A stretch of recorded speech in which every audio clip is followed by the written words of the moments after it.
Matt Weber. Yes. Matt Present. with one T. Two. Two There T's? is 2 T's. Okay. Glad I asked you. There is 2 T's.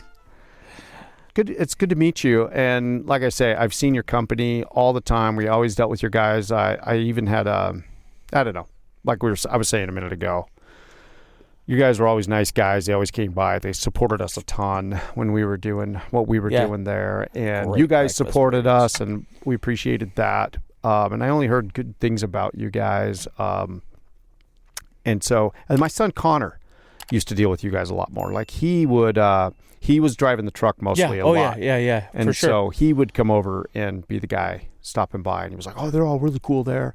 I'd be stressing out about something, or he's always like, "Oh no, they're cool." I'm like, "Okay, but I still like." That's great that people are cool, but this has to be right, you know. Yeah, and, absolutely.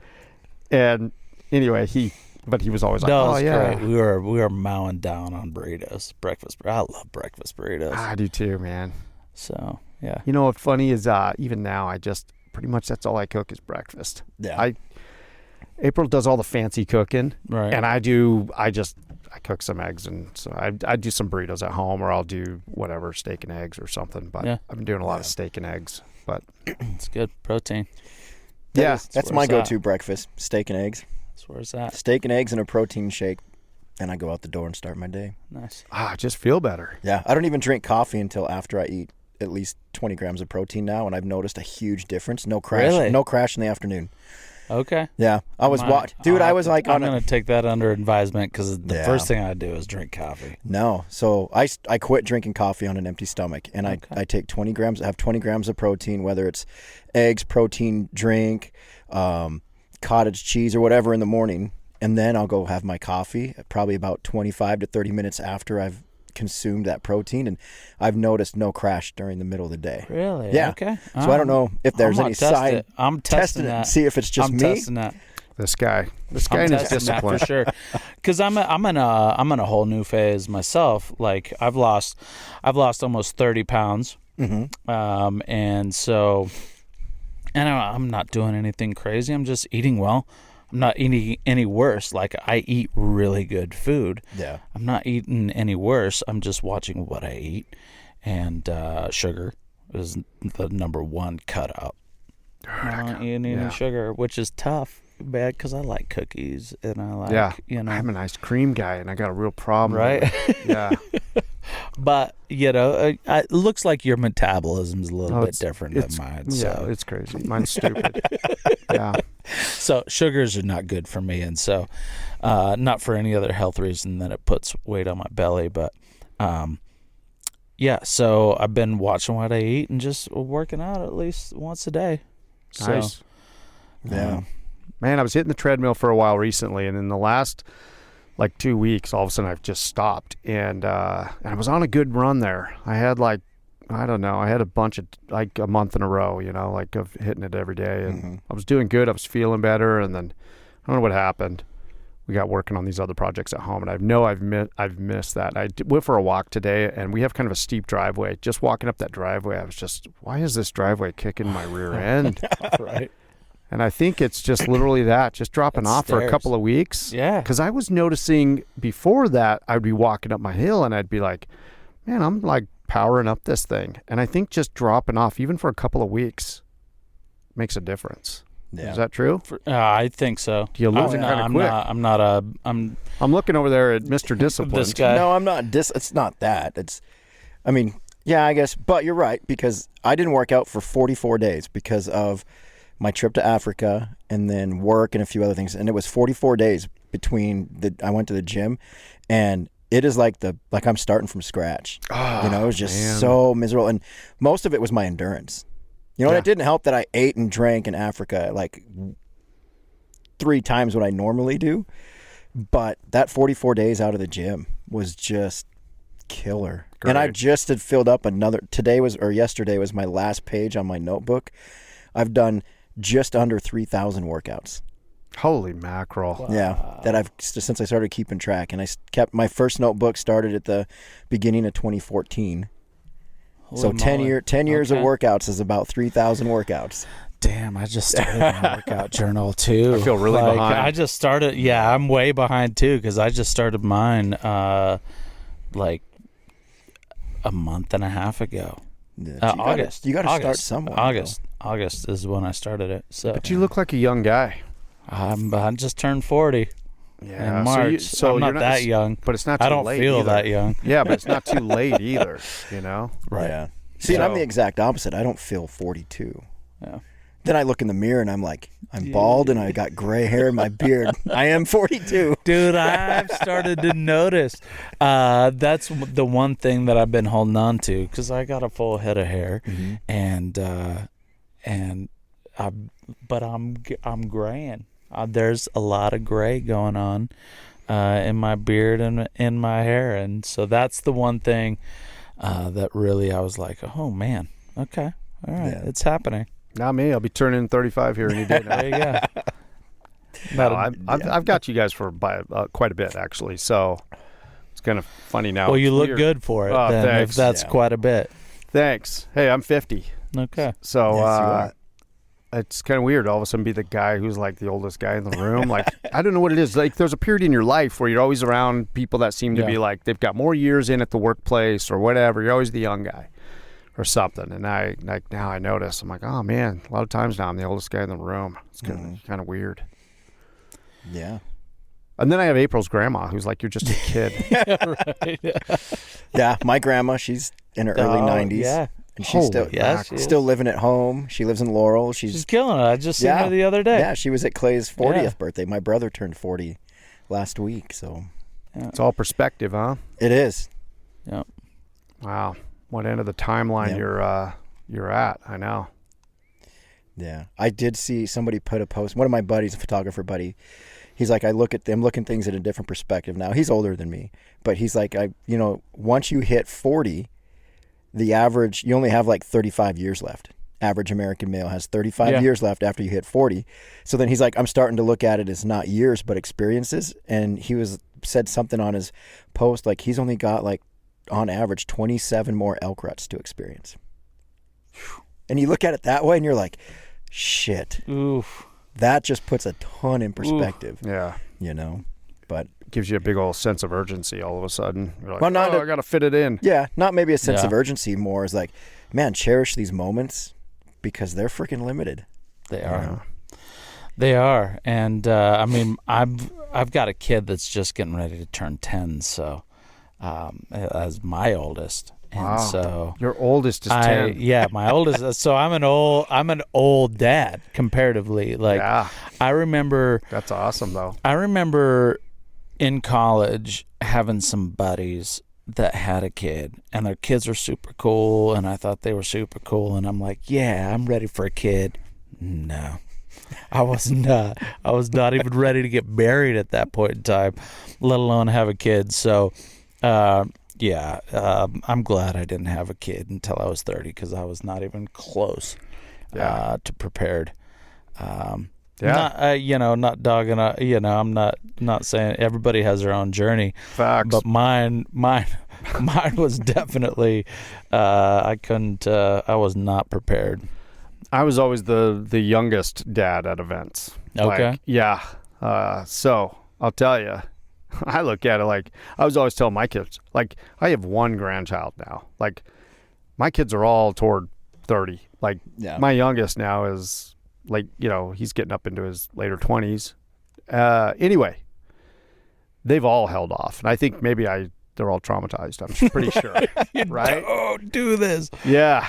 So, but I'm like, just do things at the right, like don't feel this fault just because all your friends or anybody's having kids or they're doing this or that. Don't have some false sense of urgency. You do things in your time and be ready for that phase. Like I was completely unprepared. Yeah. And the amount of stress I was under financially, just being young and getting started, trying to figure out life and all that kind of stuff. It's really hard to appreciate those moments when your kids are little. Yeah. And like, I look at a guy like you and you're like, I'm 40 and my oldest is 10. I'm like, wow. Like if I'd have been 40. Like I was getting close to all my kids being graduated by the time I was 40. Right. Okay. So yeah, a whole different perspective, which is where we kind of started. Yeah. You know? So I look at that and I'm like, oh wow, yeah, you're much more. It's much more like you've got things more under control. You can be a little bit more even keel. Yeah. I know for a fact you can handle it more maturity wise. Yes. Financially, because as a dad, you're trying to be a provider. And when you're young and you're just getting started in life and you're a dad and you don't have any money and, as your kids are like going up and they're like, we don't have nice things or whatever, because you're like, yeah, well, their dads have been in the workplace for 10 more years than I was, or whatever it may be. So some of those pressures, then all of a sudden you're like, gosh, it's hard to appreciate that little league game when you're like, man, I'm stressed out because my car's breaking down on the way here and I got to get, long hours of work, whatever it is in life. Yeah. You're just not as prepared being a young dad. Not that I'm saying not everybody nobody can't do it being young. You can, but yeah, it's definitely the harder way. It's a different stage. It's a different stage. It's a different. Everybody, as you obviously. It's as you get older, you grow older, and you get older, and you gain more knowledge. You gain more time in the workplace and things like that. And so, it's. I looked at, like I said, I had quite a few buddies who had some kids in my early 20s. That I looked up to also, at that point in time. And I think that is a big part of being a man as well. Like, hey, I'm ready to make my way. I'm ready to also procreate. That's a big part of who we are. And so it is, being a father is definitely something to aspire to, in my opinion. I think with all of our opinions being dads, I don't know where I was going with that. It's a big responsibility. It's a big responsibility. It's a huge responsibility, and the more you go through life, the more you understand responsibility. And so, going to your point, being the older dad, wait until I was 30 to have kids. I wasn't even ready to get married until I was 29. I wasn't mature enough to provide my wife the stability to be able to do that type of thing. And so I just it's an incredible responsibility, and I think it's something that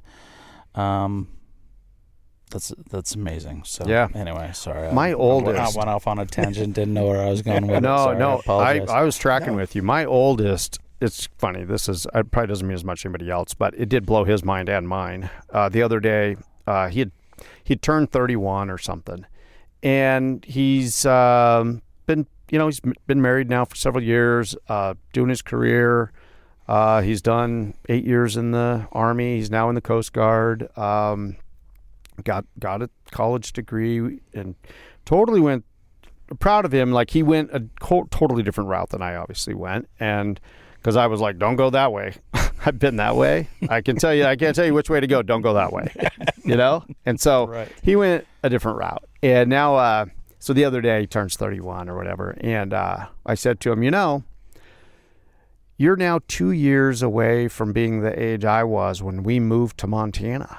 And we moved here when he started his freshman year in high school.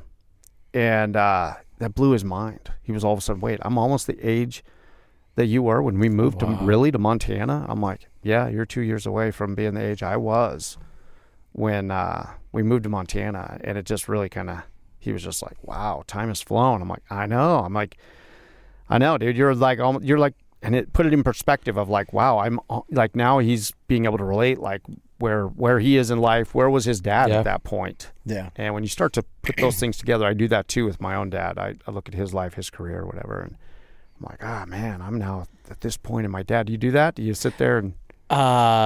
So with I remember when I turned 40, I was like, man, I remember celebrating my mom's 40th birthday. My dad's 7 years older than my mom. But I was like, man, I remember here in Montana, because we were in Phoenix. for a short time. I was born in Bozeman, moved to Phoenix for 4 years, and then moved back here into Columbus. We lived with these guys for 9 months. Six or 9 months, somewhere in there. I slept on a front porch. Yeah, and there were my whole family slept. 5 of us slept in one room. Wow. Yeah. So it was a crazy time, but I remember here in Montana celebrating my mom's 40th birthday, and so that when I turned 40, I was like, oh shit, this is serious. Like, this is serious business. Yeah. This is I'm getting up there, I guess. Yeah, like, and when she was turning 40, you were like, oh, my mom's like, that's just what you couldn't even grasp that. Yeah, like, right. You know, it's like the black balloons, the over the hill, you know, whatever. Yeah, she's so much older. Whatever it is now. And so, yeah, I turned 40, and I was just, the men have like 53 to 50% of their life gone by the time they're 40 or whatever it is. And so you know, from that, it was just it wasn't a weird, because I don't celebrate birthdays. My family doesn't celebrate birthdays. And so it's a day we acknowledge it, right? Like, hey, happy birthday. It's your birth date. And so it's not a huge, big celebration for the individual. And but 40 for me was just a kind of an awakening. Last year I went through a lot of things, good things. I quit smoking almost 2 years ago now, 2 and 3 or a year and 3/4, whatever. But almost 2 years now. I'll say almost 2 years. Lost a bunch of weight. Started working out. Thinking about longevity, I guess you could say. So, and for coming up on that 40 mark was a big one for me. What kind of difference have you felt? Like, how long had you been smoking? I had been smoking since like off and on in the early years. From 17 to 24, and then heavy from 20, like a pack a day, 24 to 2 years ago. Wow. And what did you feel different? I mean, I breathe a lot better. And I can. That's the number one thing. I can breathe a lot better. The smoke that's been in the air the last few weeks has been kicking my ass. But me too. I think I've had a sore throat, honestly, for the last 2 days. I woke up and I was just like, where is this coming from? Like, it's that smoke that you see. You can actually see it blowing through the trees out here. Today is not as bad. Yesterday was brutal. Yesterday and the day before were brutal. So yeah, I feel a lot better. Being consciously working out. Like today, even I'm going to Bozeman. I was like, man, I've got some time to spend over here. I'm gonna go hit up the hot springs. I went to work for a while. I went and met some clients in Bozeman. Got that all taken care of. Went and sat in a juice bar. Not a coffee shop, but an actual juice bar. Yeah, that's the type of things that are open in my mind. I had some really good, like, sugar-free, health, like, fresh squeezed juice. Yeah. It was delicious, and maybe really go to the bathroom later on, but it was delicious. So I did that and sat for a couple hours and did a bunch of work and was like, I'm gonna go to the hot springs. I'm gonna go doing the cold pool and the sauna. That's just what I do when I go to the Bozeman hot springs, outside of when my family comes with me. So when my family comes with me, I don't necessarily get to do that. Right. But I did that. But before that, I threw my shorts on. I went and worked out for an hour before I went and did that. So. Those are the types of things that I wouldn't have done that I'm more conscientious of now, I guess. I don't know why it takes us so long to get around. I'm a late bloomer about that, about caring about that stuff, too. I am, too. So some of us not. I mean, Cole, you've been like Some people adopt that really early. I think most of us don't, though. See, mine was more for a mental purpose, though. Not so much as for work, body-wise, but it was like I needed that release from work every day. Yeah. Just to clear my mind, especially when I would go home and the girls and Shasta would be like, "You're treating us like you treat a criminal." And then I'm like, "Oh, shit. Yeah, you're right." Well, quit breaking the law. Yeah, I know. Right? Listen to your dad. These are the rules. Right? But no, it was one of those... well, I guess it was two things. I didn't want to be the fat cop. Nothing irritates me more than a fat, out-of-shape cop. I mean, there should be some kind of standard that you're representing as a career field as a whole. And secondly, I needed it for my mental health. And the side effects of it, the muscle, all that, whatever. But it was for being able to go home at night and completely detach myself as much as I could. Yeah. From the time I get off of work until when I go home. And I mean, I'm still a little chubby. I'm a healthy chubby, maybe, if there's such a thing, because I like my beer. That is it. Yeah, but it makes a big difference. It does. With the mental health to be doing that type of stuff. I think that's also why I run. I've been running a bit lately, too. I just feel better through the day to go out and to do that. I cannot make myself cold plunge yet, man. We've talked about it. I don't know how many times. I love cold plunge. You love it too? I love cold plunges. Man, I can't do it. My mother-in-law blows my mind. She's crazier about cold plunges than I am. I've got pictures and videos on my phone that my father-in-law has sent me. She, in the dead of winter, he owns a nice property out west of Billings, out on 312 going towards Shepherd. It's his business property, but he's built a pond out there. Great pond, amazing, and huge. I don't know. It just reminded me of last night's debate. I picked up on anyway. No, we could go to that later if you want to, but it was anyway. So there's one part of it that's always flowing, so it never freezes.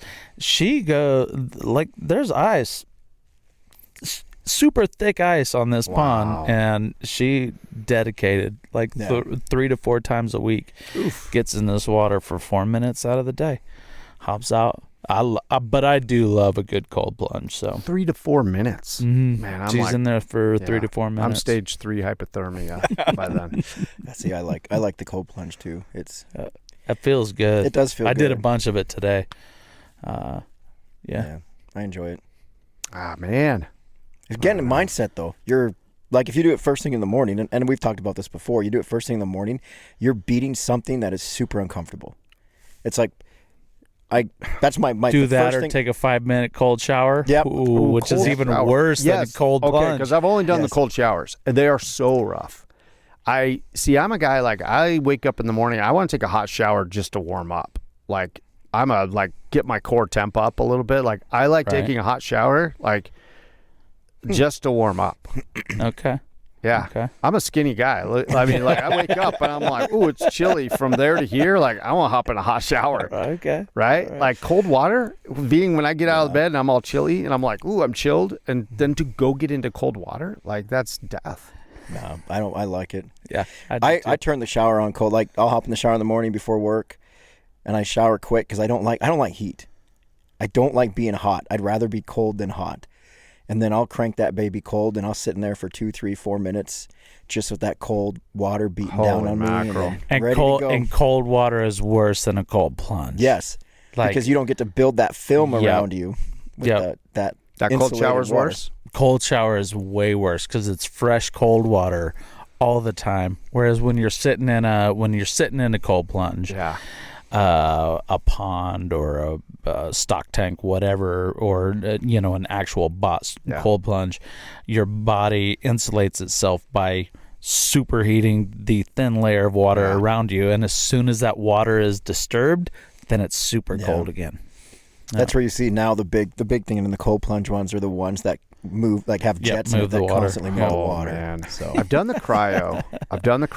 I've never done that before, and I don't mind that too bad. I go in there and it's cold, but it's not like cold water. Right. It's much more doable. I don't know why. Yeah, I've gone to Billings and done cryo a few times. Yeah, I have too. Just to see what it's like. How is Me it? too. I don't know. I can fill up the cold plunge and get Do the cold. same thing? Get cold too. So I'm sure there's health benefits to it. I Right. just haven't really researched it enough Okay. to. I do 3 minutes at like Sure. 150 below zero. Yeah. Okay. I could do that.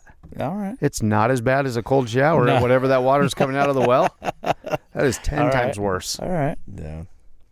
I don't know. Maybe one of these days I'll man up. Got to do I'm it. gonna have to one of these days. I like know. it. It feels good. It does. feels good on the body, actually. So you guys go way back. What- Well, yeah. How old were Long you time. then? When were you? What were you guys doing? What shenanigans were you guys up to? So you guys had moved back here, like friends of the family or something, and you guys were staying with them for a while. Mm-hmm. Yeah, they met. So his parents and my parents met through church. Yep. Right after you guys moved back here. Yep. And you'd have to ask our parents how it all worked out, but I mean, we weren't very old. No. Gosh. We moved back to Montana from Arizona when I was 10. So it was 10 or 11 Yeah. that we were staying with you guys. 10. Yeah. Yeah. Coming back So from my Arizona. son's age. Yeah. Yeah. Son's age. Yeah. Isn't that weird? All of a sudden when that clicks. Did coming back from Arizona was it just like humdrum or whatever, or was Montana more like a wonderland? No, I was pissed because in Arizona at the time you could hunt at 10. You could hunt at 10 years old in Arizona, and I was pissed. I was so mad at my parents because it was the first time, like it was the first season I was going to be able to go hunt, and we moved back to Montana in early fall, so it wasn't it wasn't hunting season yet in Arizona either, and so You're like, I gotta wait till I'm 12? now I had to wait another 2 years. What kind of crap I is was this? so pissed. Yeah. Yeah, Because I they was didn't have the so apprentice pissed. program back No. then. So you had to be 12 years old. Yep, I was so pissed. Yeah. I was not happy to move. But you came from Phoenix. We went from Bozeman to Phoenix, but I was 6 when we left Bozeman, so I guess But it you didn't doesn't really count. Yeah, but you were down in the Phoenix area. Yep. But this up here is like, to me, I've been in Phoenix. I used to work in Phenix. This is paradise compared to Phoenix. It I guess when you're is. 10, you're like, it doesn't matter as much, maybe. Well, and so I give credit where credit is due. My family, my parents, gave us an incredible, experienced childhood. We spent a crap ton of time up in Flagstaff and Sedona, Okay. and so a lot of time in nature. We all like Lake Tahoe. We were always out doing something, and so I will give credit where credit is due. Again, my parents they gave us an incredible experience. Outdoor lifestyle outdoor experience. lifestyle travel. And those are beautiful experience. areas. That by the time I ended up leaving on my own at 17, kind of carving out my own life, we had done a lot of things that probably most kids my age at that time didn't ever, lots of trips to Mexico, missions trips to Mexico, trips to Florida, like family. My parents were not rich by any means, but I remember having to stay in a room while my parents went and did timeshare presentations, we took a badass trip to Orlando, and looking back now, I realize what it was. Like, they would disappear for 3 hours. Hey, you guys just chill out in the room. I mean, granted, at that point in time, I was probably 12, 13, so it's not, you're not leaving 6-year-old kids in a hotel room or whatever. But hey, hang out here. We're gonna go do this, and we'll be back. We had some badass experiences because they figured out how to do it on the cheap, right? Because we didn't have. I mean, we lived with these guys for 6 months, 6 to 9 months. And our house was small, tiny. I drive by that house often, and I'm like, oh man, how did we all lived in that house? We fit 10 people in that house. Oh man. And your sister still had, she got her own room. Yeah, my sister never had to do. My sister had her own room the entire time. Yeah, the entire with one bathroom. That's what a lot of one bathroom. One bathroom for 10 of us. people. And one bathroom. it worked. Yeah, we awesome. made it work. It's crazy. Yeah. Wow. But But we don't need to get into shenanigans that we did growing up. No, huh? No. No, we were pretty good. That'll There was a few times when you guys moved out north of town. That'll be in the after hours Yeah. section, the paper behind a paywall. Oh, that was probably already in the paper at some point if Right. you just look it up. Yeah, there might have been an incident with gasoline and trying to make rivers out of gasoline. Holy mackerel! Oh man. Going on a horse ride with some friends. Well, it'd be 2 hours. We're like 9 hours later. People are looking for us, and we're just riding. I mean, trespassing probably occurred, but Of course, we were innocent kids standard fare. driving No. things. Yeah, but I mean, we didn't Horses. do anything crazy. No, that'd have been awesome. Hey, really? I was in the desert chasing lizards at that age. There you go. Yeah. Yeah. Huh. But we ended up spending a lot of time together though, just because his mom ran. So the youth center is Full freaking circle. 24 years old now. The youth center, I think, the Stillwater Youth Center, been around 24 years now. Joni Matovich was one of the founders of it. His mom, Janae, same thing, and she ran the youth center for years. It started out in a garage over on 5th. Bee Gees. Wow. Yeah, Bee Gees. Bob Grimmett, great guy. But yeah, so we were together all the time for that growing up, and then now my wife does the youth center. So yeah, big cool full circle. So I mean that's kind of cool. Yeah. But That's wild to all of a sudden, all of a sudden you're at the age and filling the roles that your parents did, and it's kind of wild. yeah. Yeah. And Yep. we even talked about that at my brother's birthday last week. It's like, dude, all the kids are out here playing in the dark, chasing each other around, making sure we don't hear anybody splashing Dude, we in the used river. to play, man. Right, exactly. And we used to play all that stuff around town. Yeah. Around town in the dark. In the dark. I'm sorry to all of you people that we may have knocked on your door and left at 2 o'clock in the morning.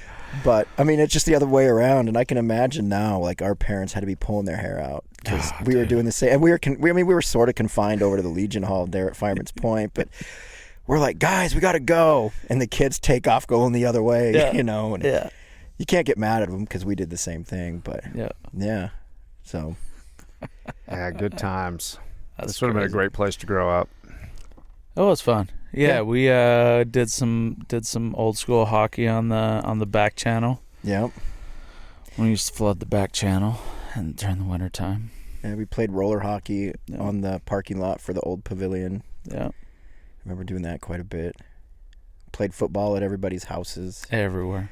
Yeah. Do you feel like your kids now are getting the kind of the same experience, or has things changed around here at all? Man, I think when we got the freaking cell phones and mini computers in our pockets, that's when shit changed. Yeah, everywhere. I mean, we used to have like the whole west end of town used to be bike trails, Mm-hmm. Oh, and we wow. would spend. I mean, we would go on the summer. It'd be sun up to sundown. We'd be over there. We might go home to check in, but we'd be back over there. I mean, so we were gone 8, 10, 12 hours a day riding our bikes over there, and Yeah, I live 5 miles out of town, and if I came into town, I had to ride my bike into town every day. Wow. I used to ride my bike into town to go to the. I was telling my boys the other day. I was like, man, I used to have to ride my bike into town to go to the city pool. yeah, all the time, And then ride home and then ride home. all uphill on the way home. No, it's brutal on the way home. Oh man. Yeah. So I don't think my kid. Well, Matt lives in Billings right now, so I can't attest to what Billings is like growing up. But like even my kids here, I mean, it's not the same. And I know our parents said the same thing. Well, it's not the same when we grew up, but it really isn't. No. I mean, I don't know if there's. You can still find things to do if you use your imagination a little bit, but I think we're just such a quick, self-gratifying society now that it's like, well, I can't get instant gratification from this. I'm just going to go sit on my phone. Or I can't get instant gratification. I have to go so far to go ride my bike, or I have to go down, ride my bike down to the river to go fishing, and I might not catch a fish. I'm just going to sit here and watch TV. Yeah. So I don't think it's the same. But I mean, I wouldn't want dopamine hits. Yep. I wouldn't want to raise my kids anywhere else. I'm super thankful that my path led me back here, and I've got to raise my kids. I mean, Kimber graduates this year. My oldest graduates high school this year. So, but having the chance and opportunity to raise them here, I'm super blessed, and I don't take that for granted. There's not one day that I've ever taken for granted that I get to raise my family here. So, I hear you're thinking. I don't know. Am I speaking out of turn? Are you? It's a secret. I'm not. Then I'm not talking. I didn't hear anything. I don't know what I just made up. I just made that up. well, I don't know what I just came up with nothing. No, that's good. Huh. That's good. Well, It's not 100%. this always comes yet, back which is to why it. it's a secret. Yeah.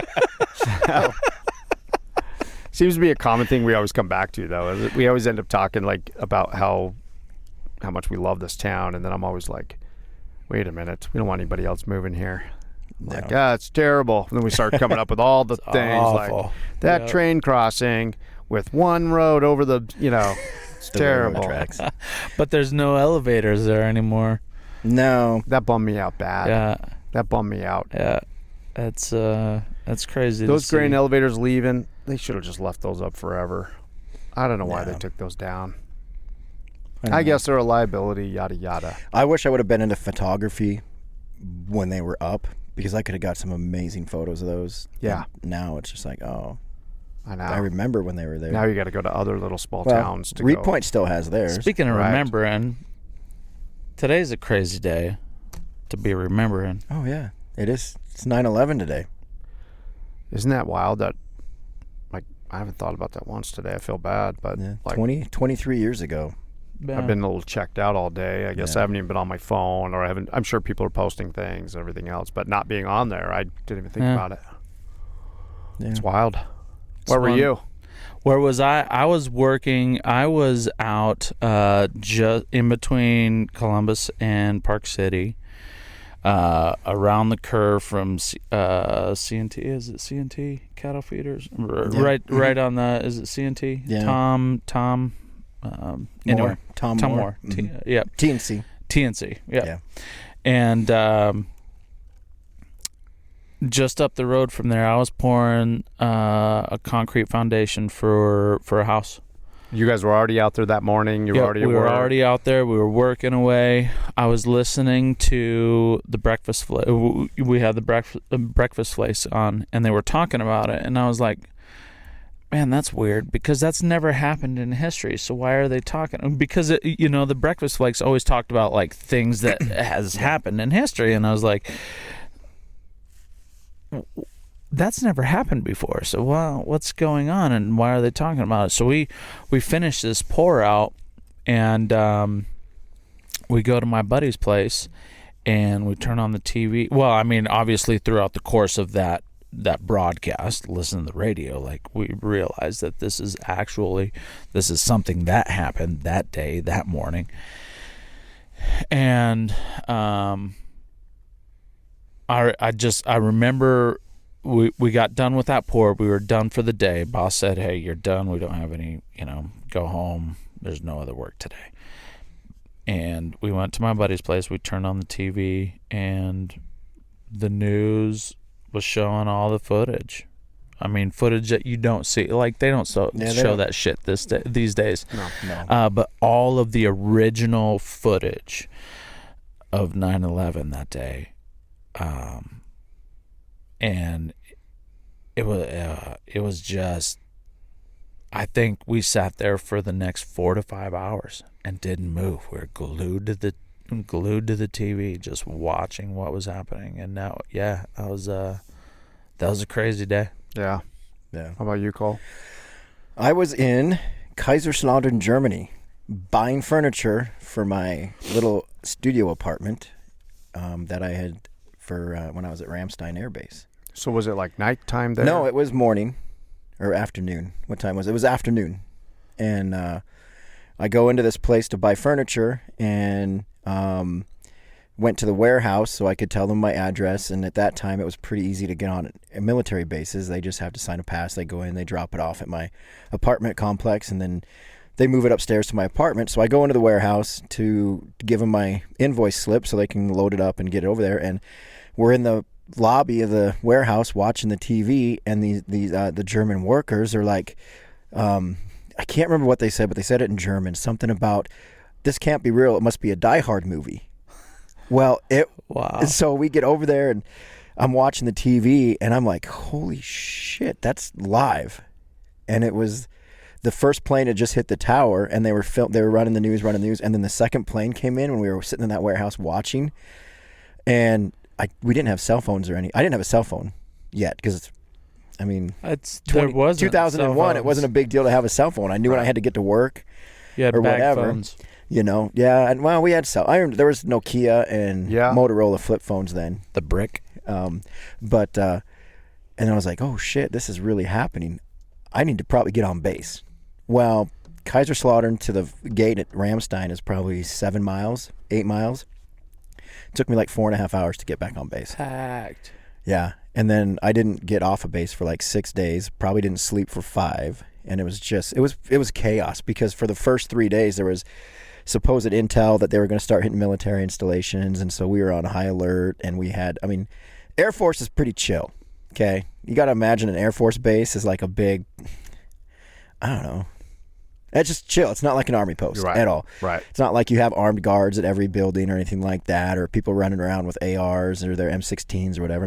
It's none of that. Well, within like 6-7 hours of being on base, we had armed security at every building going in and out. You had to check in, check out. We all had to go. So I worked on the flight line, and it was like I'd never seen a military installation that locked down in my short time in the military at that point. And it was just insane. It was chaos. Just trying to sort through everything. And then, it was crazy. But I thought they were watching a Die Hard movie. Wow. One of the Die Hards. And I was like, oh, no, that's real. What about you? I was in Phoenix. And I was driving truck. Actually, I'd woke up. I was at our main base. I used to work for Night Transportation, and they were in Buckeye, just outside. Okay, yeah. So I woke up that morning, and I think I had to. I woke up. I'd slept in the yard. I was rarely in Phoenix because I drove all over usually when I was with that company, I was mainly in the Western United States. But anyway, I got up. I was like, I got to get going. I think I had to go pick a load up or deliver a load. I can't remember. And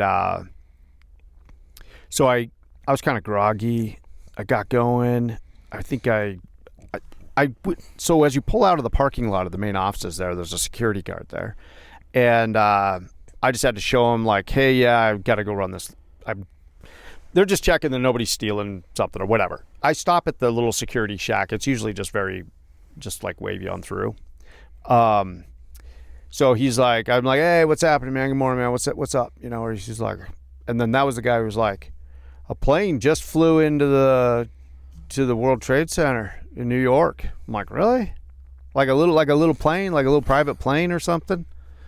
He was like, I don't know. He's like, I don't know, man. They're talking about it right now on like all the radio channels, and he's got a little radio in his little guard shack. I'm like, that's wild, man. That's weird. So I think I was driving. I thought, I wonder if there's something on the radio. So I flip on the radio, and then I'm trying to pick up what's going on. I'm listening to FM radio in Phoenix, so I'm trying to pick that up. And that's when I'm like, holy cow, something's like really going down here. And you're listening to it on the radio. Station is probably broadcasting something. Right. So I go pull into that place that I was going to go deliver or pick up. I can't remember what I was doing, but I go. And I run in and check in, and all the guys at the docks are all like listening to a radio, and they're all standing around there like nobody's wanting me to check in with my paperwork, and nobody's paying attention. I'm like, you guys listen to that? They're like, yeah. They're like, that's crazy, man. I wonder, like, and I said, you know what? I got a TV in my truck. They're like, you do? I'm like, I do. I can get local channels. It was like a little 13-inch TV VCR combo and just built into a cubby of a semi-truck. And there was like 4 guys. And I'm like, yeah, we could get in my truck. I can get the news. And they're like, oh, yeah, can we do that? I'm like, yeah, let's go see if I can get a channel. So I go running out there. All these guys go following me, and all these guys climb up in the back of my truck, and everybody's sitting on my bunk. And we're all sitting in the back of my truck watching the news. And I think when I had got there, I think the second plane had just hit or something. And they were just like, what? And that's when I said, and so we spent probably 45 minutes probably in the back of my truck all watching that. Anyway, that's where I was, in the back of the truck with a bunch of strangers watching that. It's crazy. Yeah. Different and then time, it was like, different okay, world. after that I got to go home, but like they shut down Hoover Dam, and that was the main way that I would get home because I lived in Las Vegas. And all of a sudden they shut Hoover Dam down, and we're like, wait, I got to go the long way around? You got to be kidding me. Long way. And then we had to go the long way around every time. Then for years they didn't reopen until they built a separate bridge. But that changed things big time. Yeah. And that was how many years now? 23 years ago. 23 years. 23. Yeah. That's wild. I still remember how patriotic everybody, even stationed overseas, how like pro America the entire world was for a long time. And then you have the debate last night. So we're recording this on September 11th, obviously 2024. Last night was the debate. And I didn't even watch it. You didn't? No. I waited till this morning. It was brutal. I watched probably 90 minutes of it. I watched an hour and a half. Yeah, you probably caught 2/3 of it then. It was It was rough. It was real rough. From what I watched this morning, I watched 3 different podcasts and got 3 different takes on it, and I didn't miss anything. No, you didn't miss a dang thing. So nothing was said. Nobody answered any questions. Yeah. I did see where the big thing. I mean, they're not even talking about Trump and Kamala, but they're talking about how the moderators just pretty much ganged up on Trump, and so it's essentially the fact check. The fact check. Yeah. Well, we checked that. A 3-on-1. There was a lot of that. So they didn't ever seem to like fact check her at all. They never stopped her because she didn't say anything that needed fact checking. I heard a lot that was off. Like, number one, the Charlottesville thing. She continued to say that lie. That's been debunked. He didn't say that. Of his thing. Yeah. Like things that... You are correct. The thing where she said also that he just trashes on men in uniform in the military, that he called them suckers and losers, which that has been debunked. He didn't say that. So they didn't stop her and fact check. Like, even on Snopes has debunked all of those things. So they don't stop them from saying the same lies.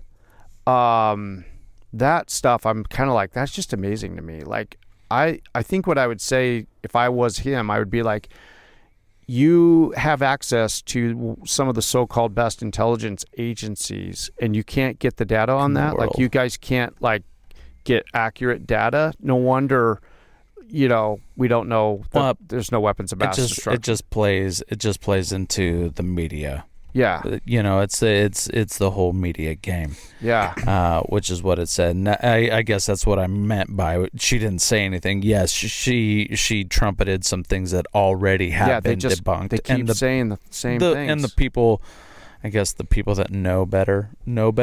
Yeah. But she didn't say anything other than those things, I guess, is what I was meaning by that they didn't need to fact check her on. Like, there was nothing new that if you look at. Right.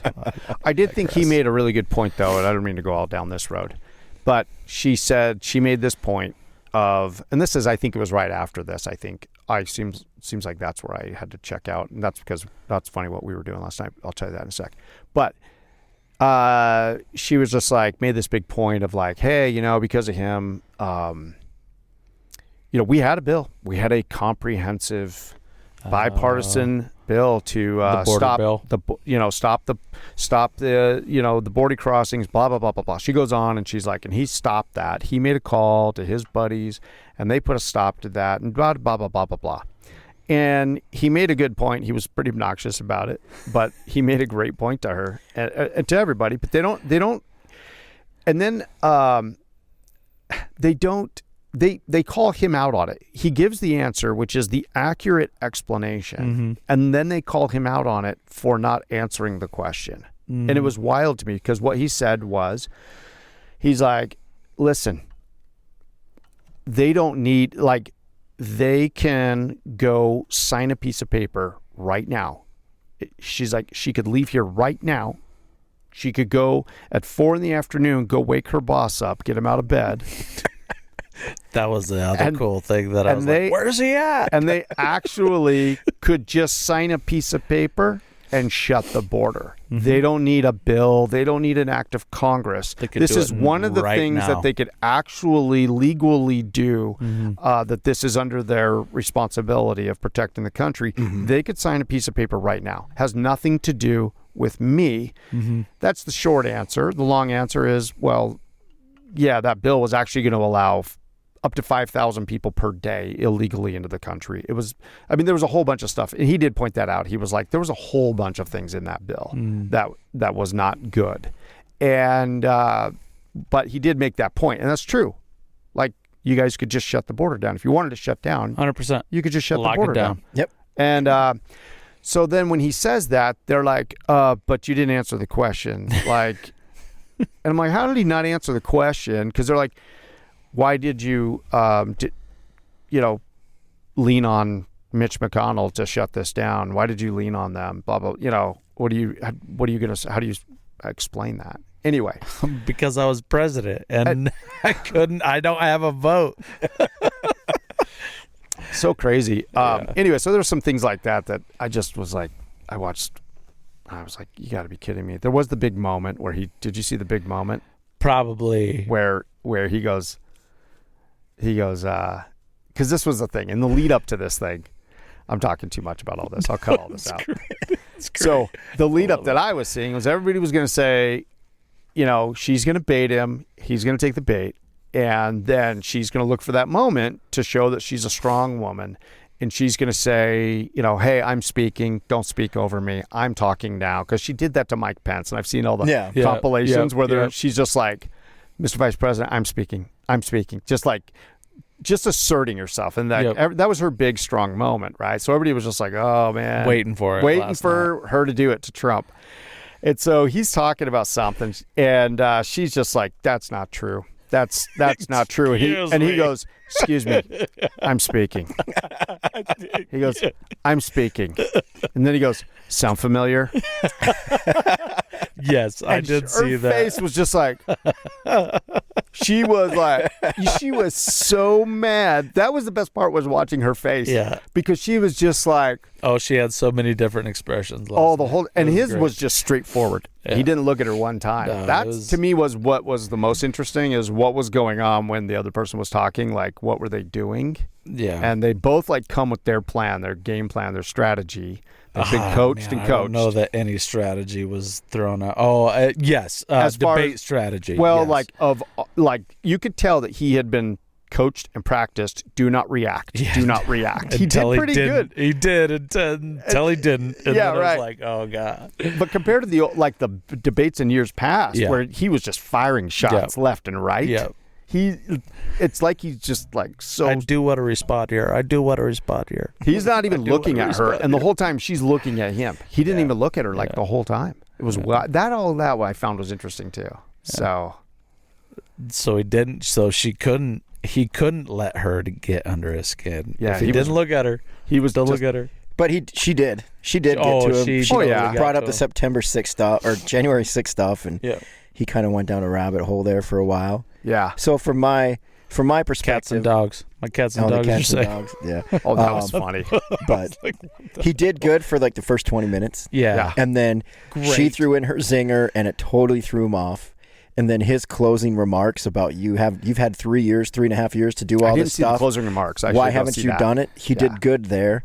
So I don't really know.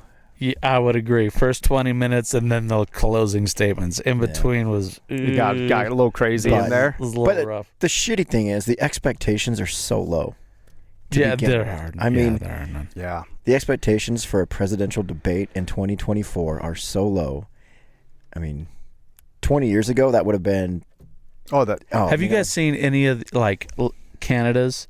stuff, how they do stuff in Canada. Yeah. And then in their parliament. In parliament, and then in parliament in England and stuff like that. It's the same. It's the same. Dude, it is the same. I watch it all the time. Shit. I actually watch it all the time. It is funny. But I like that one dude. There's that one. He's so sharp. But yeah, no, it's crazy. Going against Trudeau, always talking shit about Trudeau. Yes, it's so funny. He is so sharp. Yeah, but their little rules are so funny to me. I'm just like, they must do the same thing. They look at us like, oh, those silly Americans. But when you watch their proceedings too, you're like, this is crazy. This is immature. Yeah. And the way they'll stand up and like, I don't know, the little back and forth. Yeah. I wish I had something right off the top. And I can picture some of those.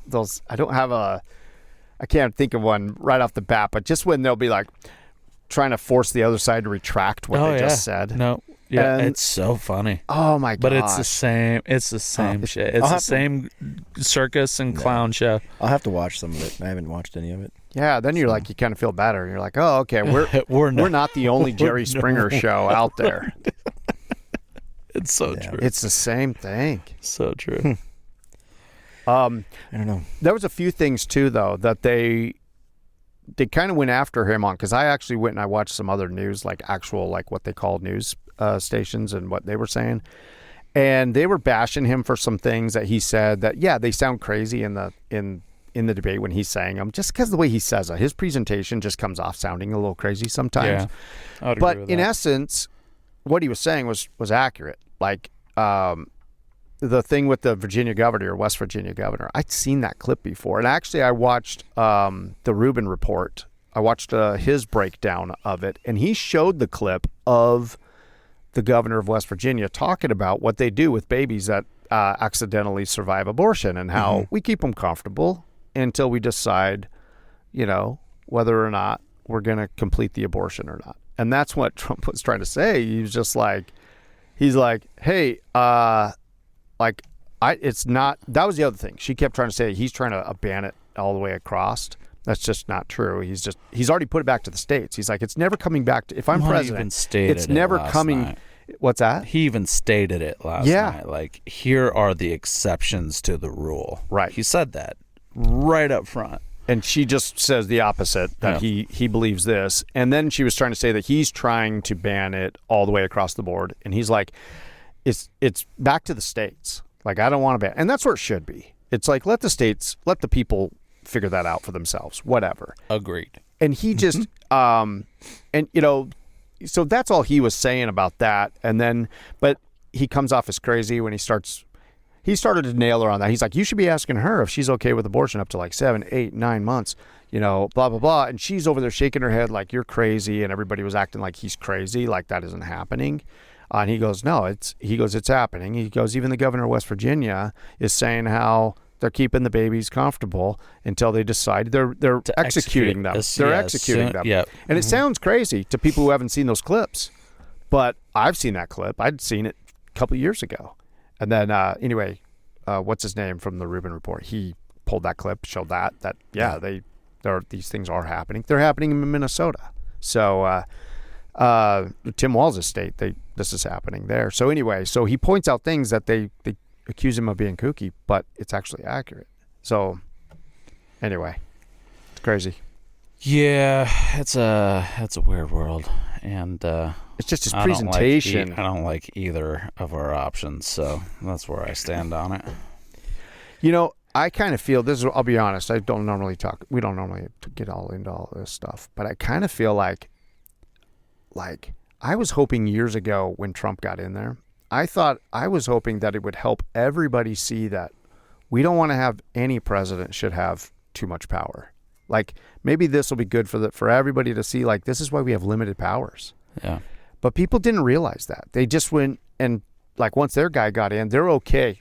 As long as, if they're okay if their guy goes and does stuff that's unconstitutional, as long as he's doing it to the other side. And it's like, I was hoping. Well, and that's the thing. It's the other side, but it's the other wing to the same freaking bird. Exactly. You heard that analogy out there. Yeah. Because Trump didn't get rid of the Affordable Care Act. Obama didn't get rid of the Patriot Act, which was the largest invasion of individual privacy in America. Right. Like, none of them get rid of these other individual, like, controversial things that happen. None of them get rid of that. Right. They don't. I mean, they kept. It was said last night. The Biden administration kept the tariffs that has made America billions of dollars that put in place. They never got rid of those. No. Right. You know, Obama never got rid of the Patriot Act. You know, like, none of them get rid of. He just expanded its powers. Yeah, they just talk about, hey, we're going to repeal it, and never freaking do. Right. Ron Paul was our last savior, in my opinion. I agree. Maybe Jo Jorgensen, she might have been in there too. I was a big Ron Paul guy. But Ron Paul might have been our last. No, I agree. Our last knight in shining armor. I guess how I look at Trump now, though, is they've done him so wrong out of office. It's almost like you can't let them get away with what they've done to him and going after him. Like, if he hadn't run for president, they wouldn't have brought up any of those cases after him. It's like everything they've done to him has set a precedence now. So if you don't correct that, it's like, where do we go from here now if some of those precedences don't get fixed? I have a weird, and I don't know that. I don't know. You can edit it out if you want to or not. We all get nervous about all this.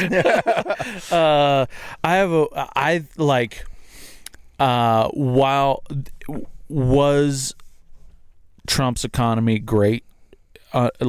Did I personally, my business thrived under Trump's economy, 100%. COVID was a great thing for my company. I'm not saying it was a great thing for the world. It was a great thing for my company. It made the not just my company. It made the home service industry a lot of money. During COVID, which happened to be Trump's thing, or during Trump's tenure or presidency.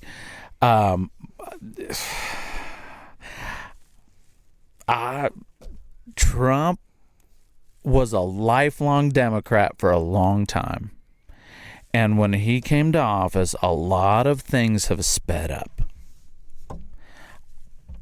Conspiracy Theory Thursday. I know it's only Tuesday. No, it's Wednesday. It's Thursday. Conspiracy. No, it's Wednesday. It's Wednesday. We don't know. None of us know what day of the week it is. Conspiracy you theory. can't trust what we're talking about anything. Thursday/Wednesday. I have, and you can ask my wife. She will put this. I feel that Trump might be a freaking plant in there. Just because of the while I agree with a lot of the ideas, they have not historically been his stance, except for the last 8 years, 9 years, 10 years maybe. Historically, they have not been his stance. But it has sped up a lot of things, a lot of divide, a lot of polarization within the country, which then at a certain point in time leads to other violent acts, which then lead to martial law, which then lead to other things. And so I'm not saying that is it, and that's why I said I'm not being I mean, after whatever. After last episode, like, with JT, this is nothing. This is nothing. I'm pretty sure I'm gonna have a knock on my door. Okay, all right, right on. But I'm like, I agree with a lot of the things that he says. That's I do. I'm just not sold on the fact that he came to Jesus 10 years ago and decided to switch parties. Well, I don't think Trump has really changed. I don't think it even really matters about parties. I'll tell you, That's if you true. go back and you look at some of the statements in a bunch of his interviews in the 80s and 90s, Trump is saying the exact same thing now that he has been saying in all those interviews. I think, and he stated that in that one debate with Hillary Clinton. He's like, yeah, I gave money to both parties. That's the game. I gave party to you. Yeah. Your He's husband. And he played the game as a businessman that you got to play. I don't think that he's changed, though. When you look at what he said in all those interviews, his essence has not changed really at all.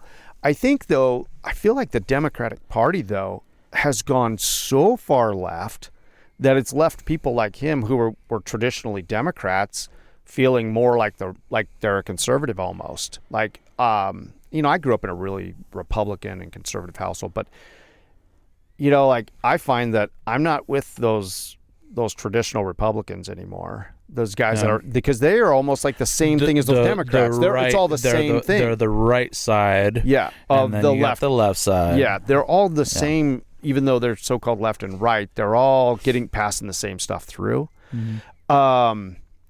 I don't know. I kind of look at it like under Obama. I kind of look at Trump as a reaction.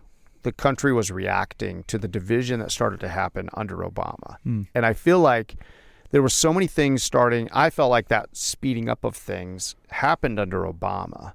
And that's just my perspective and my viewpoint, is that the division started to really be sown during Obama.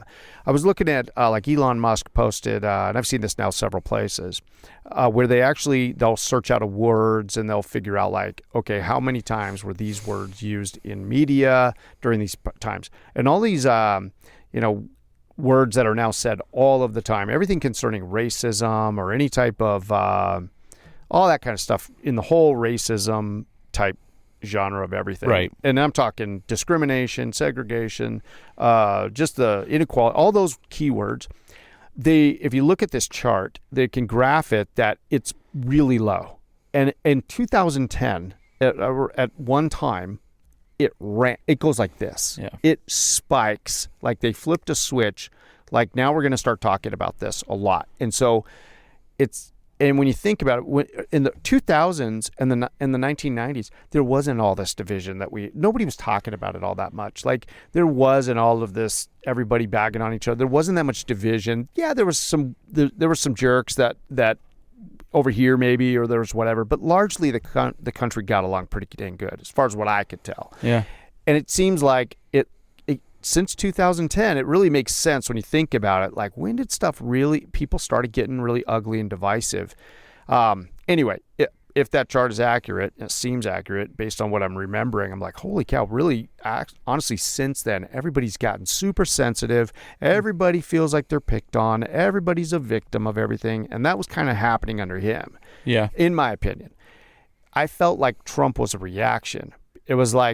I felt like it was starting to swing so far that it's going to snap back. And so people started to vote for Trump as a reaction to how far the system was going. The fact that Kanye.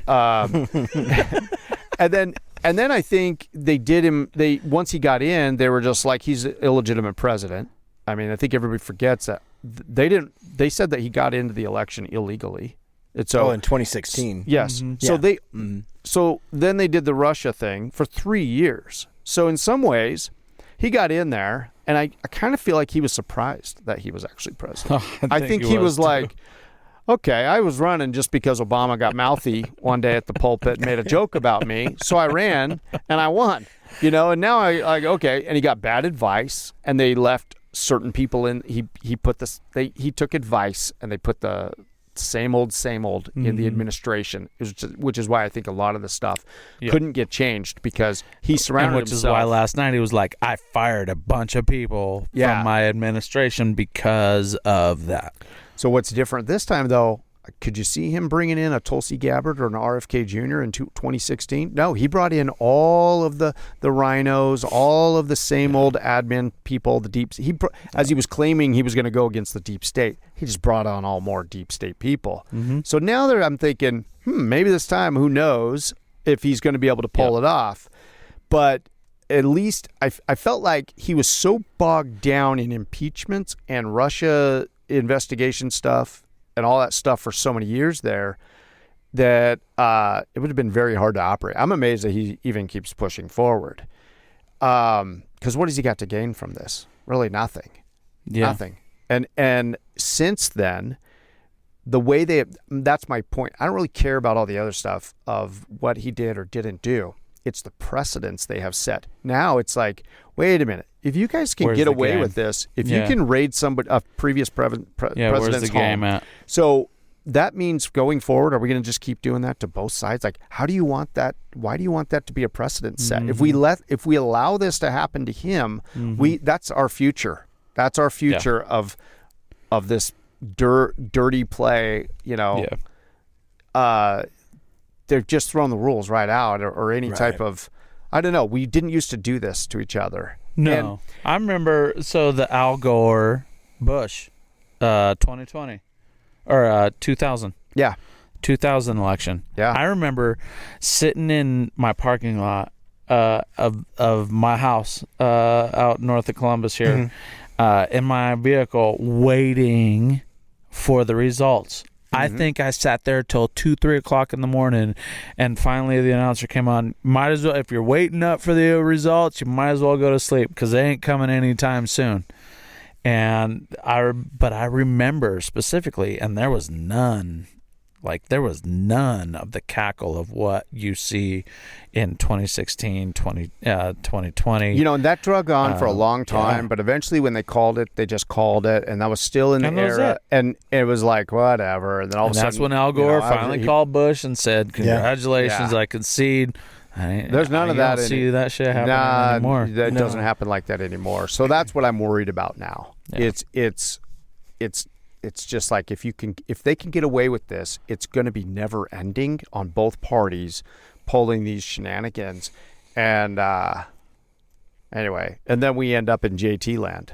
Right. So, which that's a podcast episode. I'm excited. So is it out yet? No, it'll be out in the to next couple of days. I mean, that we got deep in that, and well, by the time this one's out, that one will already come out. Yeah, that'll be out in a couple of days. Yeah.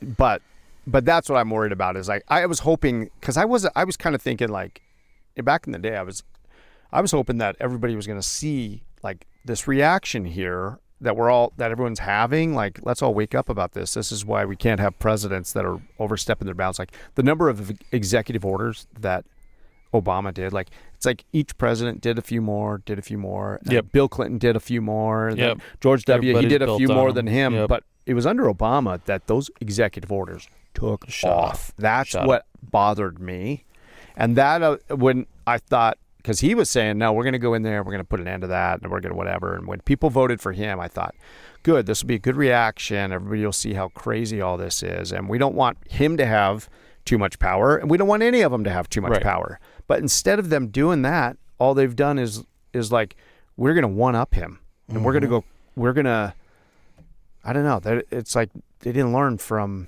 any of that, and it's just gotten crazier. And then now it's just like, it's gotten so crazy land that I'm afraid, like, if you don't correct that, we've got a really ugly precedent. What does correcting it look like, though? Like at this stage in the game, because I feel like this ball has been set in motion, or whatever has been set in motion for a while. Right. So take Trump, the person, out of it, okay? Which is hard to do. But if somebody could just step in and convince Trump, hey, you know what? Just throw in the towel. Don't run, okay? And let's say he backed down at this point, and they're like, good, he didn't run, and now we got what's her name going against so and so now, and now we don't have crazy Trump in there.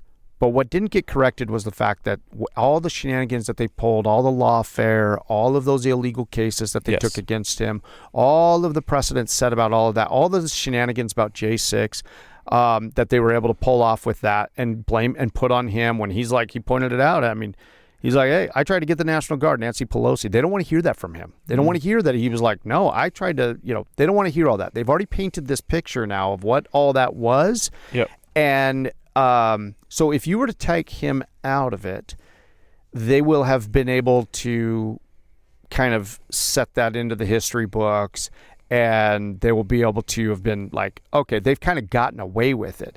If he's not put back in there, and hopefully he doesn't, that's the thing, is don't overcorrect now.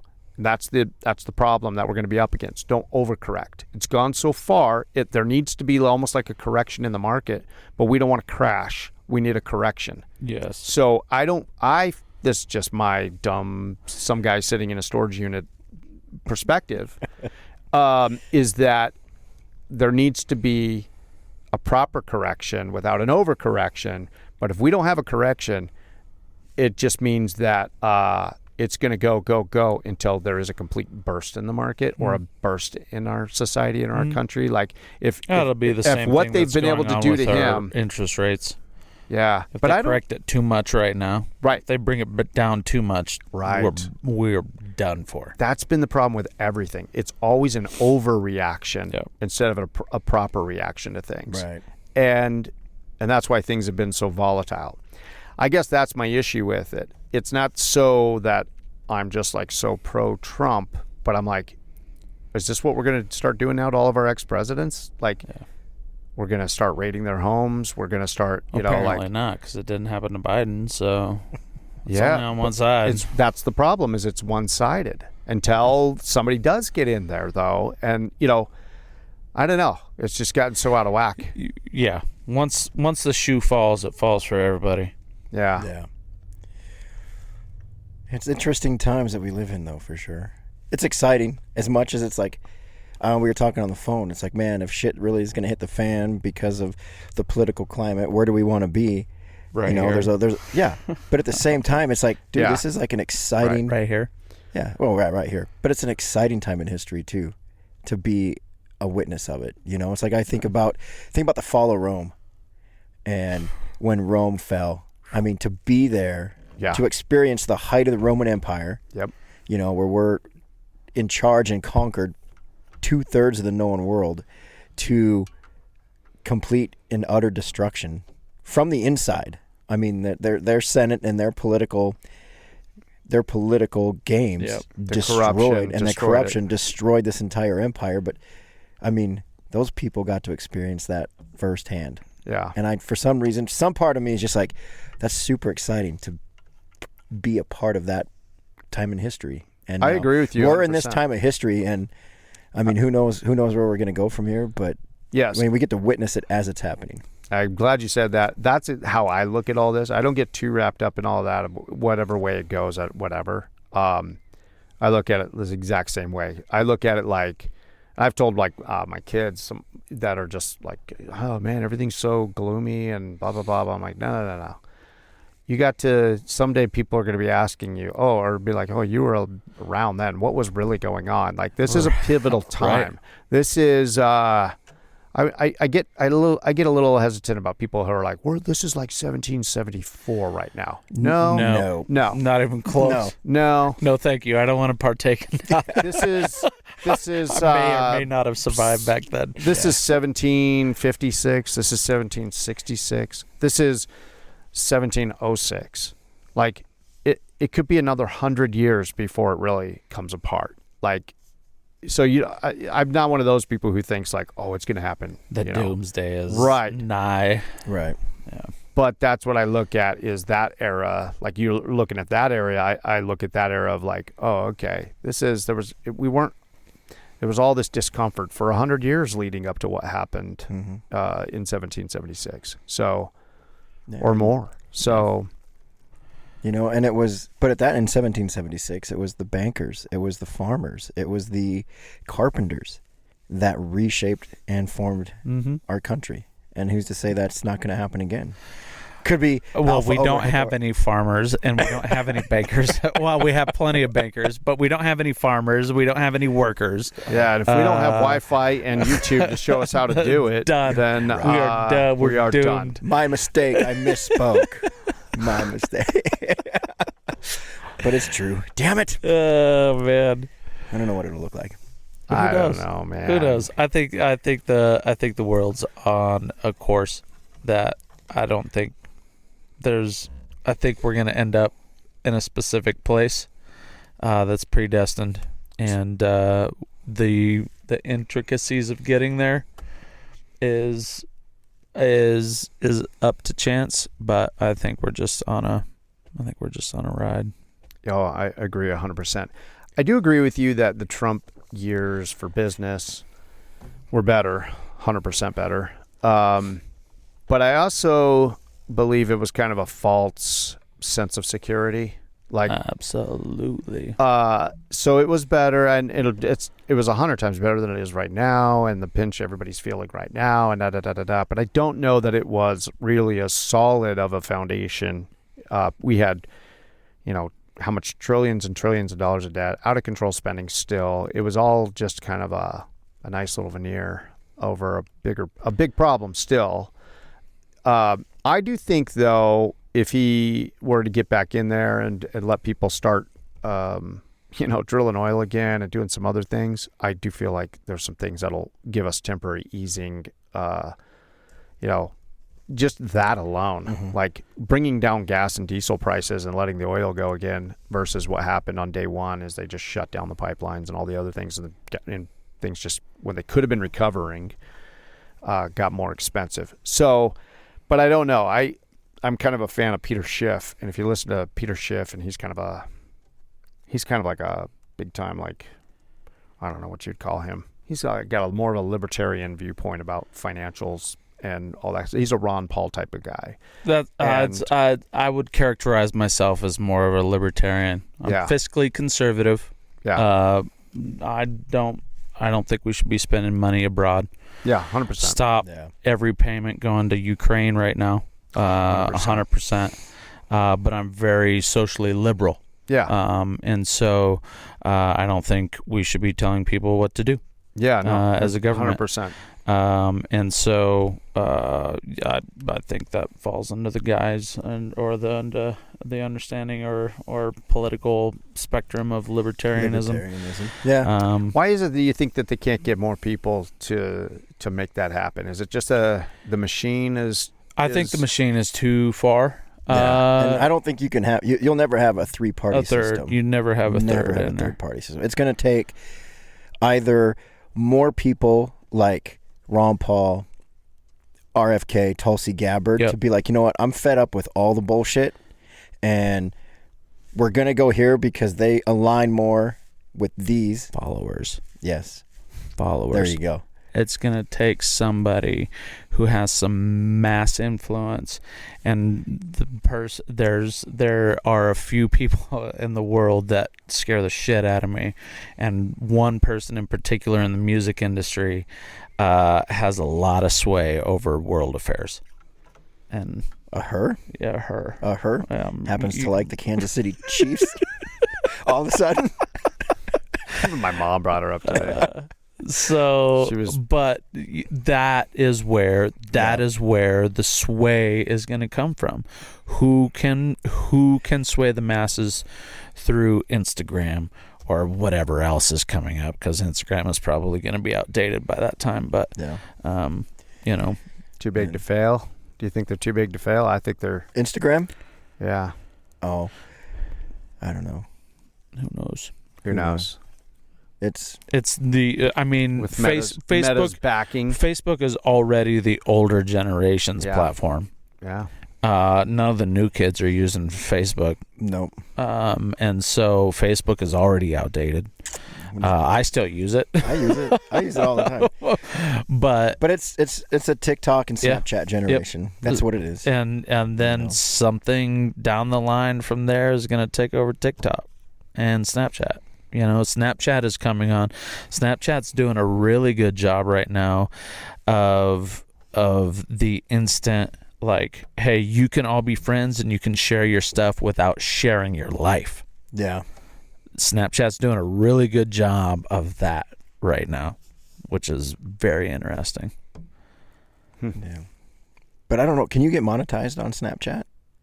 Do they have a monetization system or not? I don't think so. No, which is why you don't have a bunch of influencers doing it. The only monetization going on there is what Snapchat was originally set up for. Yeah. Not what I use it for. Better not be using it for. Yeah. No, I don't know. But I agree. I think it's going to take somebody that has that flair and that sway that can be like, hey, this isn't working anymore. We have to move this way. I mean, I would lean myself more libertarian than conservative, or, I mean, definitely not liberal. a Democrat at all. I mean, I'm fiscally conservative. I think, and I'm not an isolationist, but we don't need to be sticking our nose in every other country's problems. We're not the world babysitter. We should have never been. Nope. We have a lot of stuff that we need to take care of here on our own, and that's what the federal government should be for. But then it should all be up to states. Federal government should have a very limited role in how we run our lives. Protect our borders. Protect our borders. Secure national interests. That's right.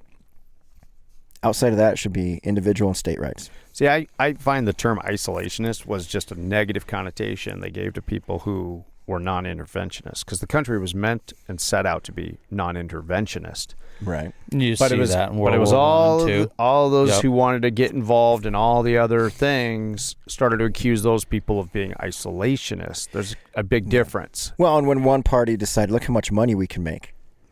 Look how much money we can make from being the world babysitter. Mm-hmm. So then they were using negative words. Where do you think that we got way off track from where I would have taken this We were going to conversation. talk about alpha overhead door. Yeah, but I was going to get to that for sure. We are. But where would you, when you said one party, where do you feel like that really started, in your opinion? In my opinion. Because I have an opinion on that as well. Reconstruction during The Civil War. war machine. I think The war machine. Oh, I think sure. But I think the whole mindset started to happen on the quote-unquote Republican side once Reconstruction took place after the Civil War. There's a lot of money and bullets and guns and gunpowder. Right. And even more money when they started rebuilding the South. Yeah. But that, I agree with you. I think they recognized some things there, but that was still, everything was all in-house there. But we didn't really get out of our borders till... Well, we had the French going on. And the English so I think, still at that point I think we're in time, talking even in the Civil War. We might be talking about two different things. Well, I'm talking about when did we go from, as a country, being non-interventionist to now we go get in everybody's business. Yeah, we were on two different wavelengths there. I was not Okay. even not into that mindset. Oh, okay. Sorry. So where do you think then, because when did we make that break, in your opinion? World War II. I think our intentions, World War I. I mean, we really didn't have... World War I. We didn't want to get into one. Yeah, we didn't want to get into one.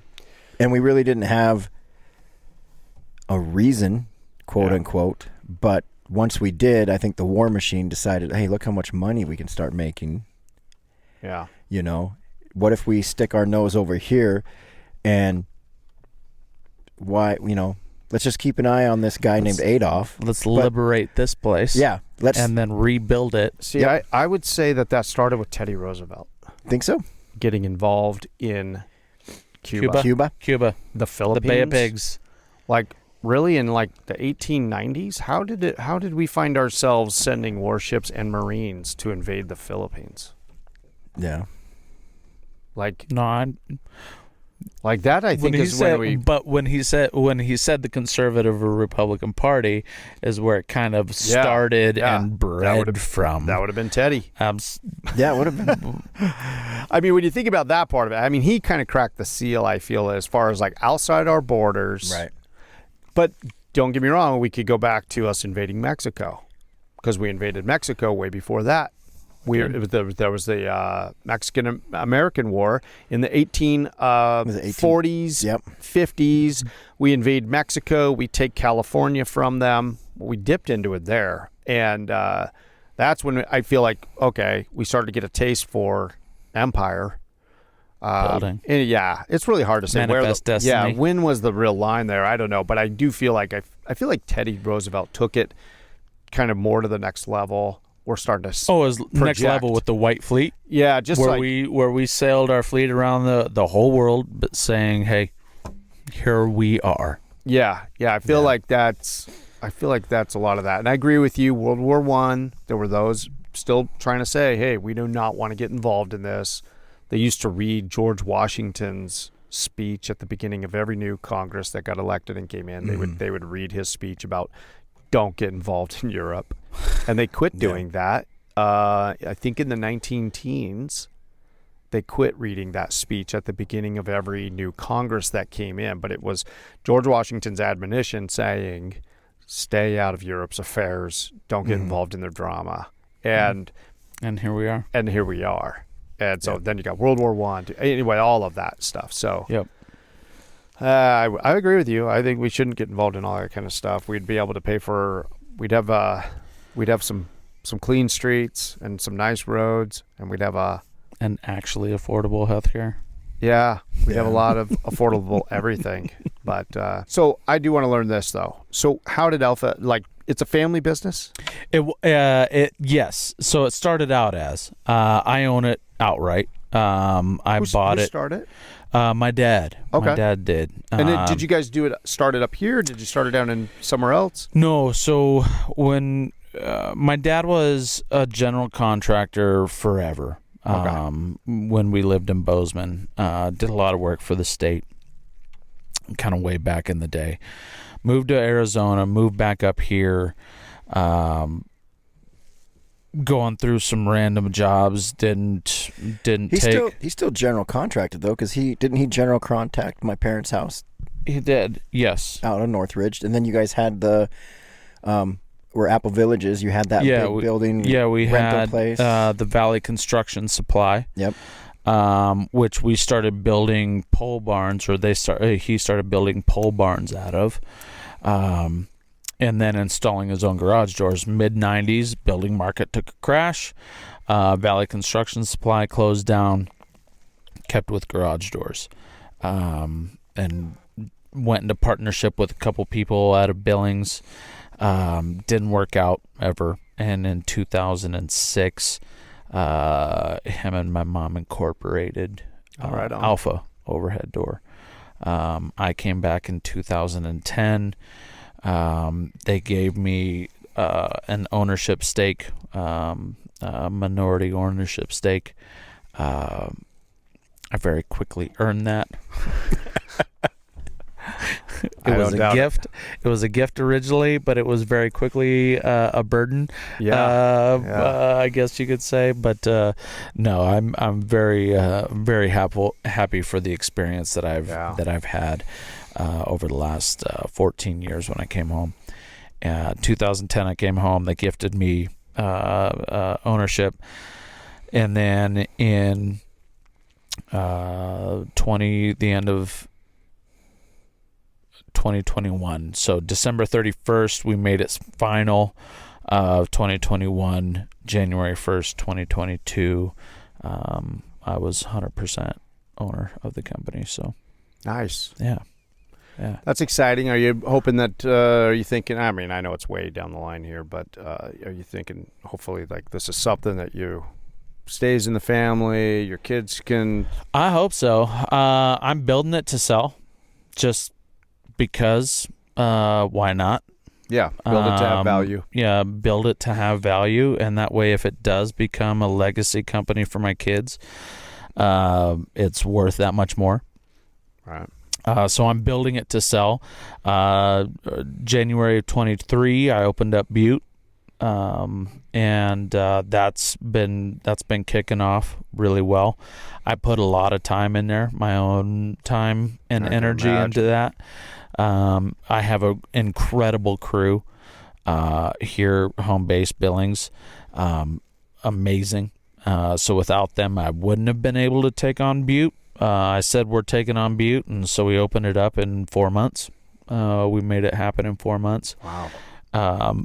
I was the boots on the ground, so 3 weeks out of the month I was in Butte, which didn't bode well for family life. All right. Early on, and so it's exciting though. It was exciting, and it was something that I'm very thankful for Alicia, my wife, and being able to have the conversations of, hey, look, and this was when I brought on my general manager, Jonathan. He's been with me for almost 7 years now. A couple years into that, I talked to Alicia and said, hey, I need to put my head down for like 5 years. I'm not gonna like shirk my responsibilities at home, but I'm not gonna add to my responsibilities at home either. I need you to help me out here. And for 5 years, I need to put my head down, and I feel like after that, I'm gonna be will be good. And so we're drawing close to the end of that 5 years. And I've got some time left to put in on a few different projects. But right now I'm working on writing myself out of the company in the operational sense. Not on the growth side of things, the risk management, the things that the owner should be, but the operational side of things. I'm working on writing myself out of that. And we just hired 3 people. So we brought on a branch manager for Butte in July of this year, and so in July, within the first 2 weeks of July, I added over $250,000 to my payroll with 3 people, but those 3 people have turned out to be what I needed to be able to write myself out of the operational side having of the things. right people in place. And so it's been a long, arduous journey, but it's been a really good one. I've learned a lot of things, and I've learned a lot of things the hard way because that's how I tend to learn. What do you think was one of your hardest lessons through this process? What do you think was one of the things that was one of your biggest or one of your hardest lessons to come to terms with? I guess the hardest lesson, maybe not the hardest, but the one that I wish I would have learned earlier. Yeah. Like all the signs were there for me to learn it earlier, but I didn't grasp it. I didn't grasp onto it. Was learn, trust the people that you've put, trust the people that you've put in place to manage. Trust the people. Let's see, how do I want to put this? Trust the people that you've hired to do a job that are better at doing that job better than you. Yeah. Trust them how to do it, and just let them go. Just letting go of let it go. Yeah. Which is funny because that's what I wish my parents would have learned. So, it's one of those things that because I went to school to be a history teacher. That's what I graduated with, and that's what I wanted to do. And in the middle of a recession, in 2008, 9, 10, nobody wanted to hire a history teacher. So which now they can't. Find teachers. And so I came home, and that's what happened. And for a long time, I struggled to be like, hey, you gave me this responsibility. Just let me roll. Let me go. Let me show you. Let me spread my wings, right? Let me spread my wings. And so I guess that's the biggest thing I wish I would have learned earlier. And allowed to happen earlier, because I knew I had the right people. I knew I had the right person, the one person that I needed to hire to make things happen.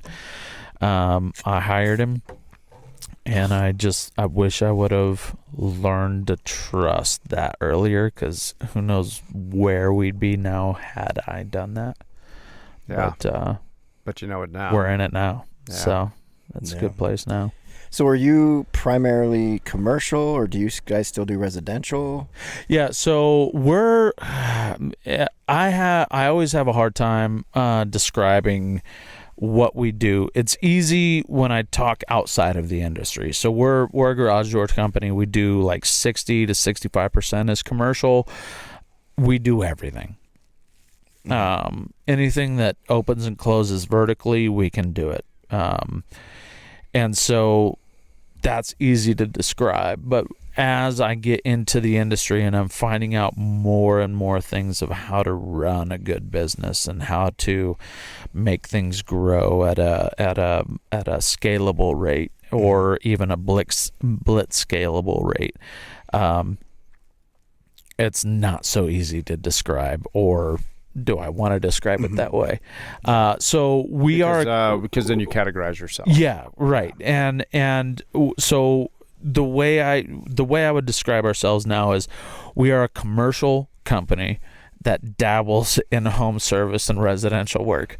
So which we are now focusing more on, like we're taking more of our time, more of our energy, more of our resources into that home service industry, which I think is lacking in our area a lot.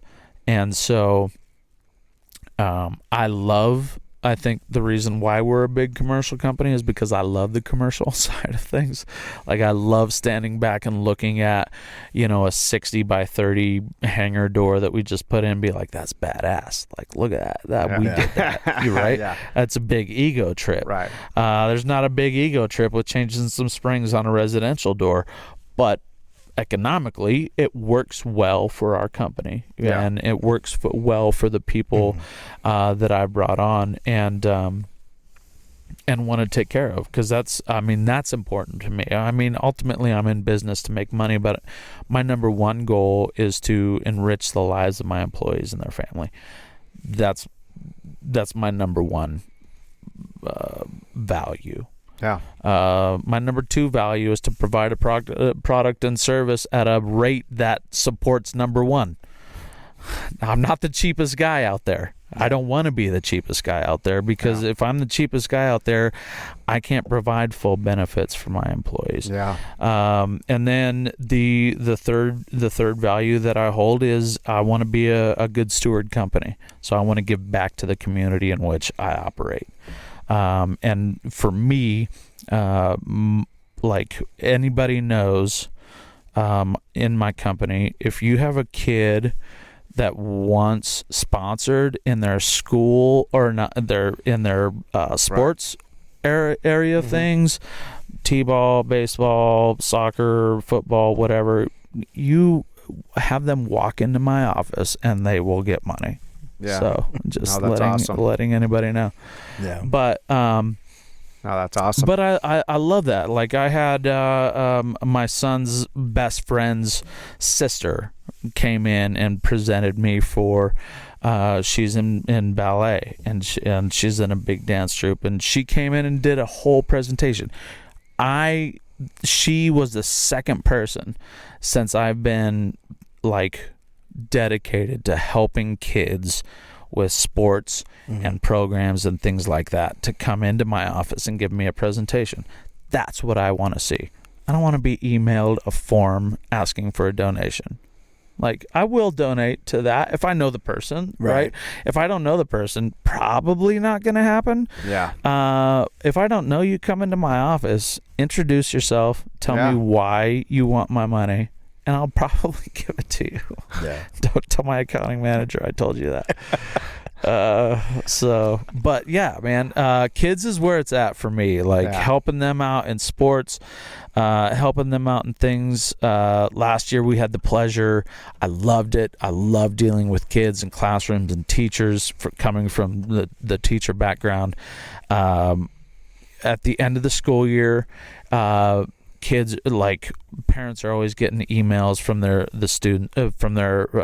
teachers in the younger age, probably up to third grade or whatever. Hey, we're running out of snacks, right? You get snacks at school. And we had the pleasure, 3 of my staff came in and said, hey, we're getting emails from the teachers. Is there something that you think of that Alpha could do? And I was like, well, hell yeah, let's do this. So we went on about 5 pallets worth of goldfish, and we delivered them. We took a Friday morning and we delivered them to 10 different schools in SD2 and Lockwood, and it was so much fun. I asked them, they were like, can you guys just bring them into our office and drop them off? I said, no, I want kids to help me bring them out of my truck so that I can interact. We can interact. I want my staff, the people that I'm bringing, to be able to interact with the people that they are helping. Yeah, you know, and don't want it to be so transactional. Exactly. Like I don't want to just bring stuff into your office and drop it off. No, I don't. I want to see the teacher. I want to see the kids. I want my people to see the kids. And so it was a fun time. I'm fortunate to be able to do that. Yeah, and that's good. That's, like you said, being a good steward. Your company and you being a good steward. And that's teaching. I mean, that's a teaching moment right there for not only your staff, but for those kids. Here they had a need that was graciously filled by you. They're getting to see that, and your staff is getting to see, this is why we run our company this way. This is why Alpha does what they do, so we can do this kind of thing. And I think that makes your employees even that more gracious, that they're like, man, I want to give 110% for Matt every time, because this is the unwritten rewards that we're getting working at Alpha. Yeah, and I hope that's the impact that I leave. That's what I want anyway. Yeah. Whether it is or it isn't, that's my goal. Yeah. Yeah, I remember just like playing Little League, and like you'd always go play, and we always had like some Bob's Plumbing was like, we were the Bob's Plumbing Pirates or whatever it would have been, but. I just, I don't know, it makes me think of those experiences that when you're a kid and you get your jerseys and you're all excited, but getting those sponsors by those small businesses that are helping those things happen, building memories for these kids, being a part of that, it does make it more worthwhile. This last year, so I sponsored my kid, he's in, what is it, minors now, I think? Yeah. 9-10 minors? Yeah, 9-10 minors.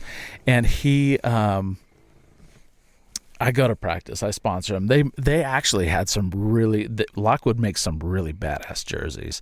And so it was really cool to see my logo on those jerseys. But before those jerseys even came out, they went to practice. It was like a field cleanup or something like that. And then they practiced afterwards. And so they were all in a huddle. And they were talking about, right after we clean the field up, and they were all in a huddle, and I was just kind of standing a little bit outside the field, and they're like, yeah, we're Team Alpha this year. And this kid looks up, and this kid was he was the kid that when he'd come off the bench going up to bat, he'd be like looking at the crowd like, come on, let's go. And so just working. Are you not entertained? Yeah, exactly.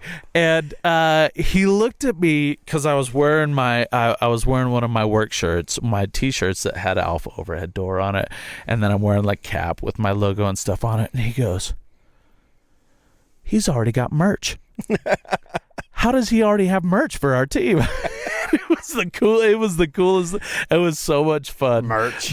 He's like, he's got our merch. How's he got our merch already? Are we getting that merch? Are we already that big? Our merch is already hit out there. Cool. That was great. That's so fun. I hope we went to an Outlaws game and got to see like the towels or that was fun.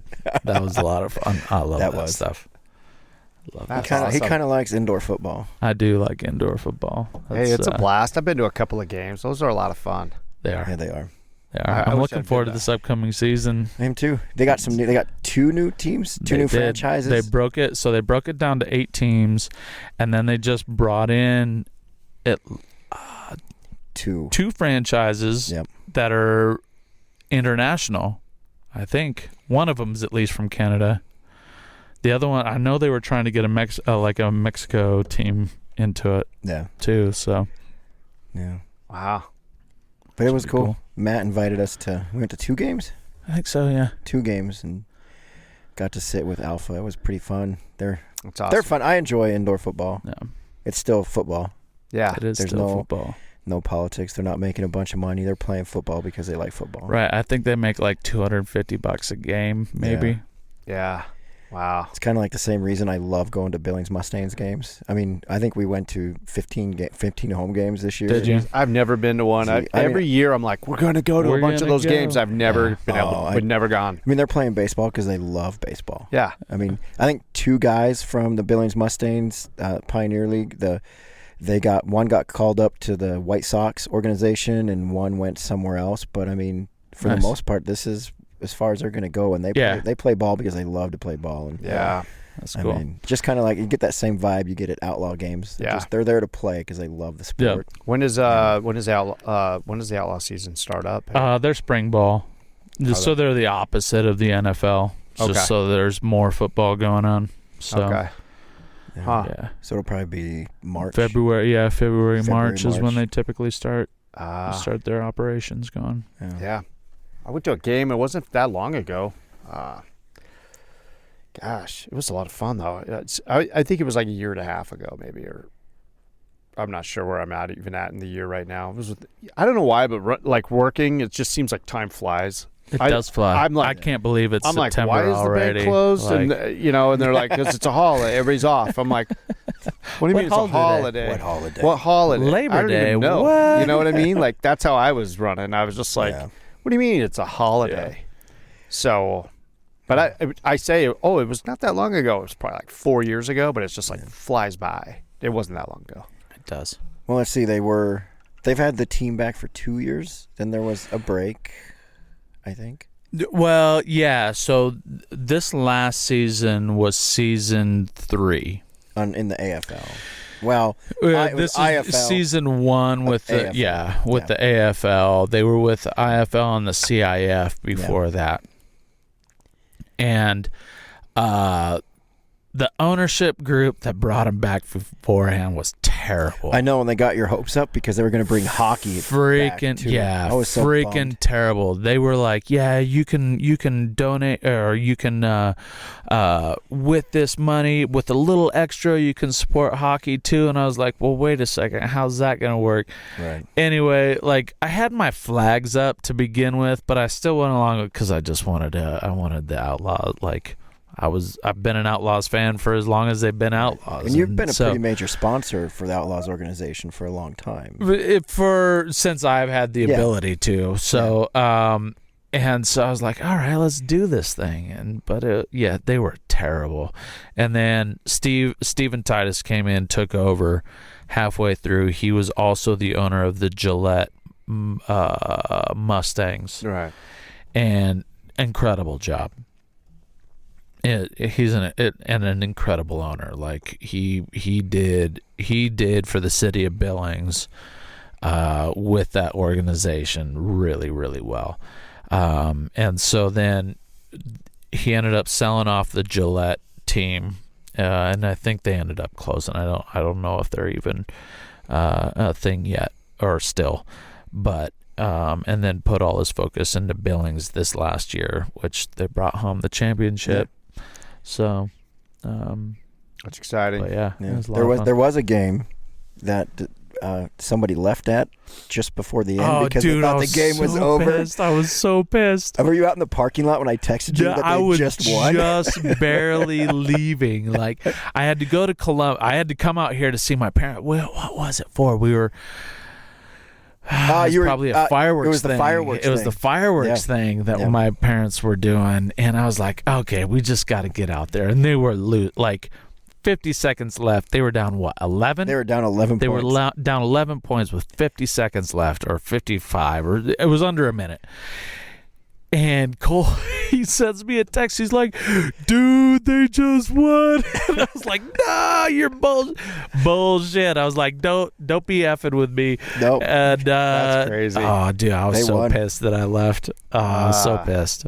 I was so mad. I was so pissed the rest of that night. Like I came out here, I got out to this whole thing, and I was steaming. Like, oh, I had to come out here for that. I missed that. But it was my choice. I left. Yeah. I could have stayed, but I didn't. It was my choice. But I was pissed. I was pissed at myself for it. No. How many employees is Alpha up to now? Right now we are at 20. We've been as high as 25. We've had right now we're in the process of trying to build our technician side of the workforce.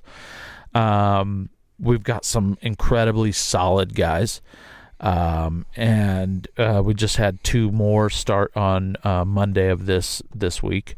That are one of them's got a lot of experience that we're really excited about, and another kid, he is a kid, just started, no experience, but real bright.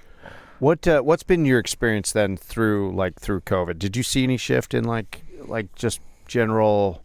I don't know. It seemed like everybody was looking for people, hard to keep people. Everybody was struggling in that. And what was your experience through all that? What's that kind of been like? So at the beginning of COVID, we didn't know what was going on, and so actually one of the guys that works for me now, we were in conversations a few months before March of 2020. Yeah, right? Yeah. 2020, March Right. of 2020. Yeah. We had been in conversations, and he was going to move up in the spring. And we had just went to our industry expo down in Salt Lake, which I'm glad they're never going to do it in Salt Lake again. It was terrible. It was the worst ever. I'm just trying to pull out all the Trump. Yeah.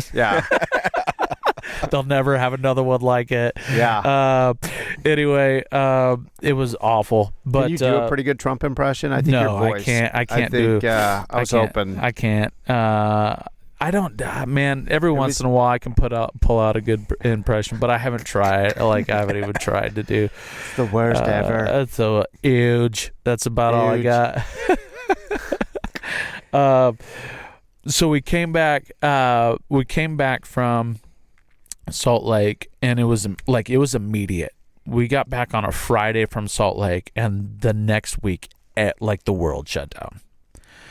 And I called this guy that I'd been working on for 9 years to come over and start working with me. And I'm going, dude, can we pause this? Because I have no idea what's going to happen. Happening? Yeah. The NBA just shut down. Yeah, NBA shut down. The world shut down. Yeah. We couldn't fly. I mean, you couldn't fly anywhere. You couldn't, just got crazy. You could not do anything at that point in time in March and April of 2020. You couldn't do a thing except for the Blue Cat out in Nutley. The Blue Cat, man.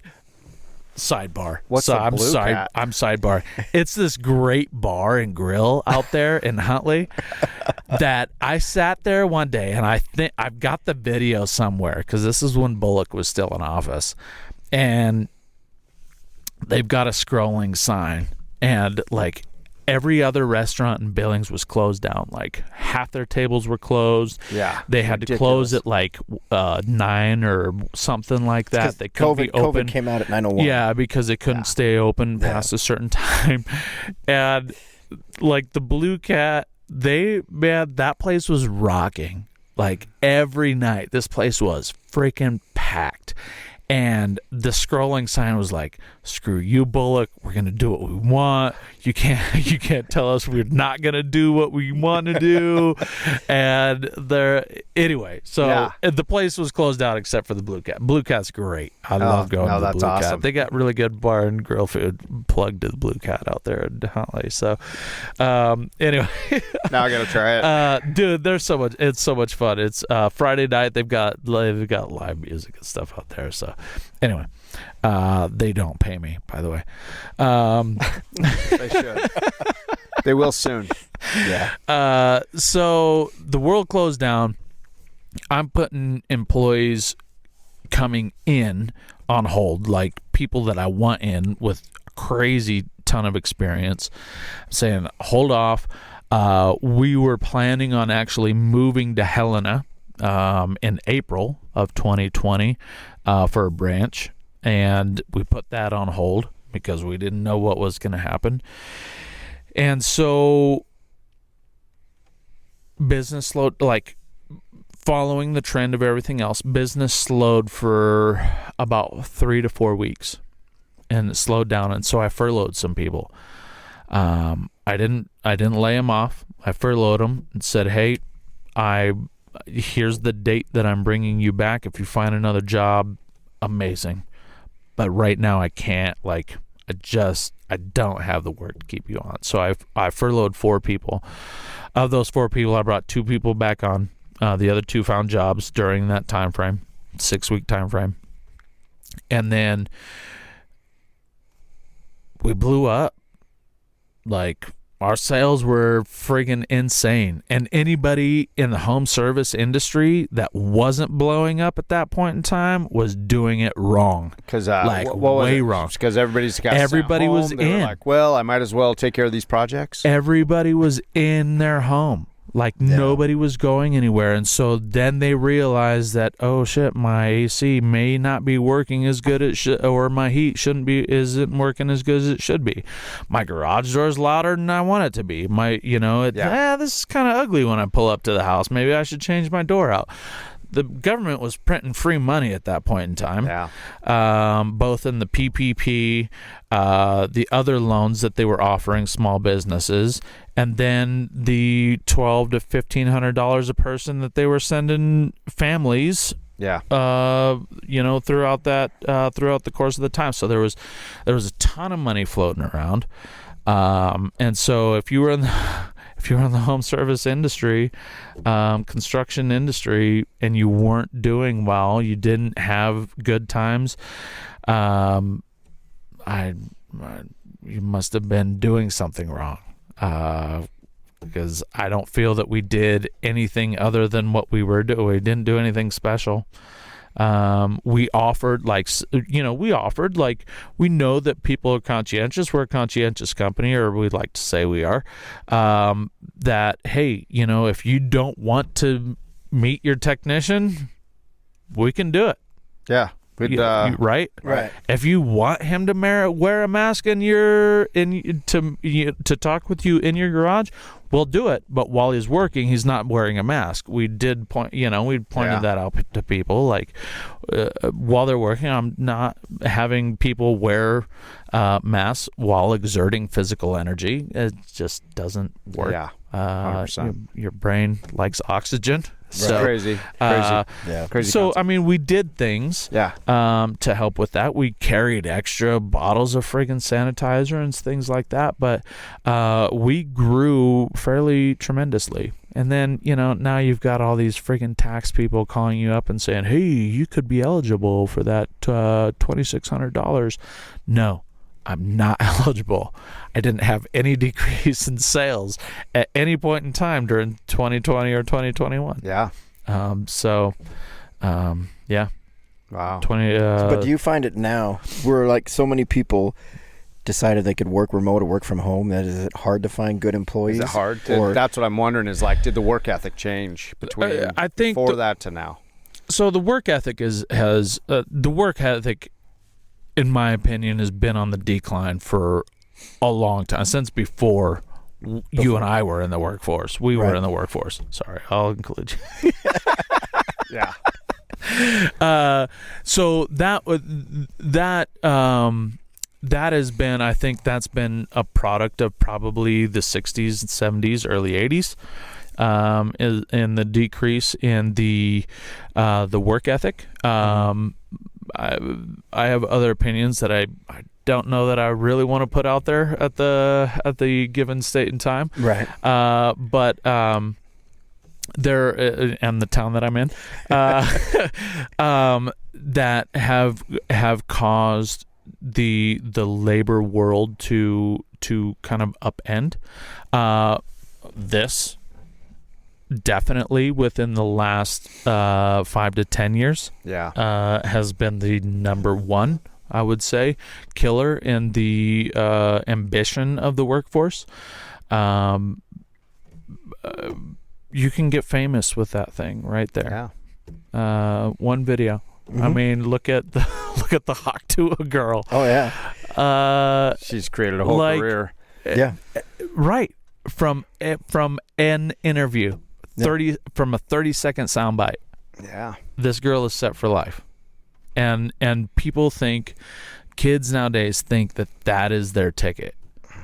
And so America is going to find very quickly that they're lacking in a labor force that is skillful enough to build homes, Right. that is skillful enough to make your burgers. Well, I mean, it's automated now, so it doesn't matter anyway. But like we don't have a skilled labor force. Yeah. And so the people that the people that we're looking for, man, I'm looking for homeschool kids that don't want to grow up on the farm, that don't want to go back to the farm. That's what I'm looking for. Yeah. I'm like people who are hands-on. Yep. Man, I got a kid. He's been with me. He just turned 18. He's been with me. He hired on with me at 17. He's a freaking rock star, man. He's hungry. Yeah. And those are the type of no experience, but I don't need experience. Yeah. I need somebody willing to work. Yeah. I don't find need that experience. too. I just want somebody willing to work, and I'll teach you what you need to know. Right. Yeah. So. It's amazing how, everybody, I don't know, and all the trades are just like, if you are, my son was talking about it, he's bought a house, he was just like, gosh, I can't get a plumber out here, I can't get an electrician out here, I can't get anybody to show up, people don't return calls, and I'm like, that's because they're not hungry. I said, they don't need to rush out to your place anymore. He's like, I'm like, they got all they need. Like, well, and I think it's a mindset change too, as to what people want, right? And how they want their life to work, which I don't necessarily disagree with. I agree and want to give my employees a valuable work-life balance. Yeah. And I think that term or that phrase it's a cop-out for a lot of people and a lot of situations, but I really do want to have people that have an incredible life, and I firmly believe that you will not be successful until you figure out what you want your life to look like, and then you bring your occupation, you bring your work life, you bring everything else up underneath to support that. If you don't figure out what you want your life to look like,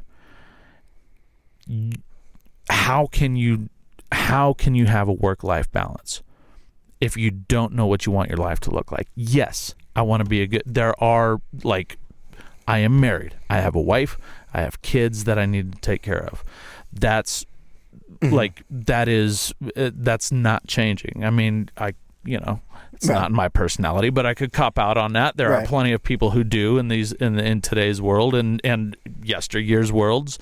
It's been happening for as long as humanity has been on the planet. But if you want a certain aspect, if you want a certain life, you have to picture that and you have to work backwards. Okay, then how do I make breakfast burritos support that? How do I make a podcast support that? How do I make Alpha Overhead Door support what I want my life to look like? The important things for me are my family and travel. Like, I want to travel. I want to travel the world. I want to experience. I don't want to have nice things. And I'm so thankful that I married a woman that is also that way, because I would much rather give my kids experiences than I would things. Yeah. I don't have, I drive like my truck out there is the next work truck up. So when I need another work truck, that truck sitting outside gets a friggin' utility box and a rack put on and a wrap on it, and it goes to the next technician that needs it. And then it just, the next one comes in, but it's a work truck. It's not anything special. I'm not rolling around in leather seats and friggin' a huge backup mirror or whatever those things are in the middle of your trucks nowadays. I want experiences more than I want things, and so that's what's important to me. So how can I make Alpha Overhead Door do that for me? But not me being at the top. I also then, not only do I have to say, okay, how do I make Alpha work for my life? How do I make Alpha work for all of my employees' life? Yeah. That's the important. I don't have to just dream big enough for me. I have to dream big enough for everybody else's dream to fit inside of my dream. And so I think that's what's important. And I'm probably not, like, it sounds really good, and I really hope that I live that out. And I hope that at some point in time, one of my employees comes back and says, "Thank you for dreaming big enough that my dreams can be that." 'Cause I'm just kind of getting started in that realm too. Yeah. But like, that is quintessential life for me. I don't need nice things. I want experiences. So I think there's a general shift heading that direction. I think a lot of people are seeing it like that too. I think that's the other swing or the other reaction to kind of how life has been going. I think everybody got really materialistic, but I see that people in all kinds of workspaces now are starting to be like, I'm a doctor. I could be making a ton of money, but I also want to be able to go have time to go do this or go do that. I think a lot of people are shifting that because we saw our parents work their asses off all the time. Yeah. Like, I don't remember my parents going on vacations growing up. Yeah. With just the two of them. Like, and I remember, like, we went camping, and that was what we did. We went camping, we went backpacking, we went hiking. I loved that, and I think part of that was due to the fact that they worked their asses off. Yeah. They didn't have that opportunity to dream that big just from that time frame. And I mean, I'm blessed every day that I was raised the way I was, and I have that love. I agree. But I'm the same exact way. I mean, my family comes first, and then we don't need the nice things. We want to travel. I want to take my kids to this place. I want to take them there. I want them to experience spending 3 weeks in a grass hut on the beach. Not on a tourist side, but on the countryside where you're not, where you get the best food. Where you get the best food. And you get the best experiences. Like when we, one of the places we went, where were we? Mexico? No. Yeah, we were in Mexico, and we were supposed to, we went to this little village and just spent the whole day there. We ended up eating lunch in some chick's kitchen. She had like a little table out in front of her house. And this was her restaurant, and it was not a restaurant. It was her house. That's awesome. And we ate lunch in this lady's house, and cottage industry in Mexico, in this little village. And I mean, the kids still talk about it. And Delaney was 4, I think, when she went. The first time we went to Mexico, she was 4, and she still remembers that. But she doesn't. Awesome. I promise you, she doesn't remember what stuffed animal she got for Christmas when she was 4. Yeah. She remembers she can tell you almost timeline how the cruise went, and she got one Christmas present that year, and she's never even mentioned that Christmas present, but she can remember everything that happened on the cruise. Nice. And so I would never, I don't need that 6-bedroom house. I don't need I would like the 200 acres. That land is something that I'm kind of kicking myself when I had opportunities, and that putting my head down for 5 years. Give me 5 years so I can give you the rest of my life type of thing. I kind of skipped that part. Yeah, I skipped that part for not being mature enough, and I'm glad you were mature enough to figure that out. But I don't need the other stuff. Yeah. I like the experiences, and I mean, I'm getting to live that pretty regularly anymore. So yeah, man, I see it. I'd see it. I dig it. Like, you got some Cole's out there. You got some cool shit out there. I'm learning. I like it. I'm working on it. So yeah, it becomes a big responsibility though when you bring all those people on and you're starting to look at it that way of like, they don't really I don't have 20 people working for me. I work for 20 people. Yeah. Yeah, and their families. Yeah, I'm not just responsible for them. I'm responsible for for their kids, for their wife, for their husbands. In some cases. Yeah. So I'd say not too shabby for 2 guys that were building rivers out of gasoline and lighting it on fire and then burying it when we were little. What's next for Alpha? Where's your next 5? Man, so I've got some really good opportunities coming up here because so Jonathan and I have kind of he's my general manager. He's my good hire, and then he's made some really good hires because that's his job. So him and I, we've been on this train for probably the last 4 years anyway, And we've talked about brick and mortar branches, and then we've also talked about satellite service areas. And with bringing on our branch manager out in Butte, who we took from a manufacturer within the industry, he kind of knew everybody throughout the industry, throughout Montana.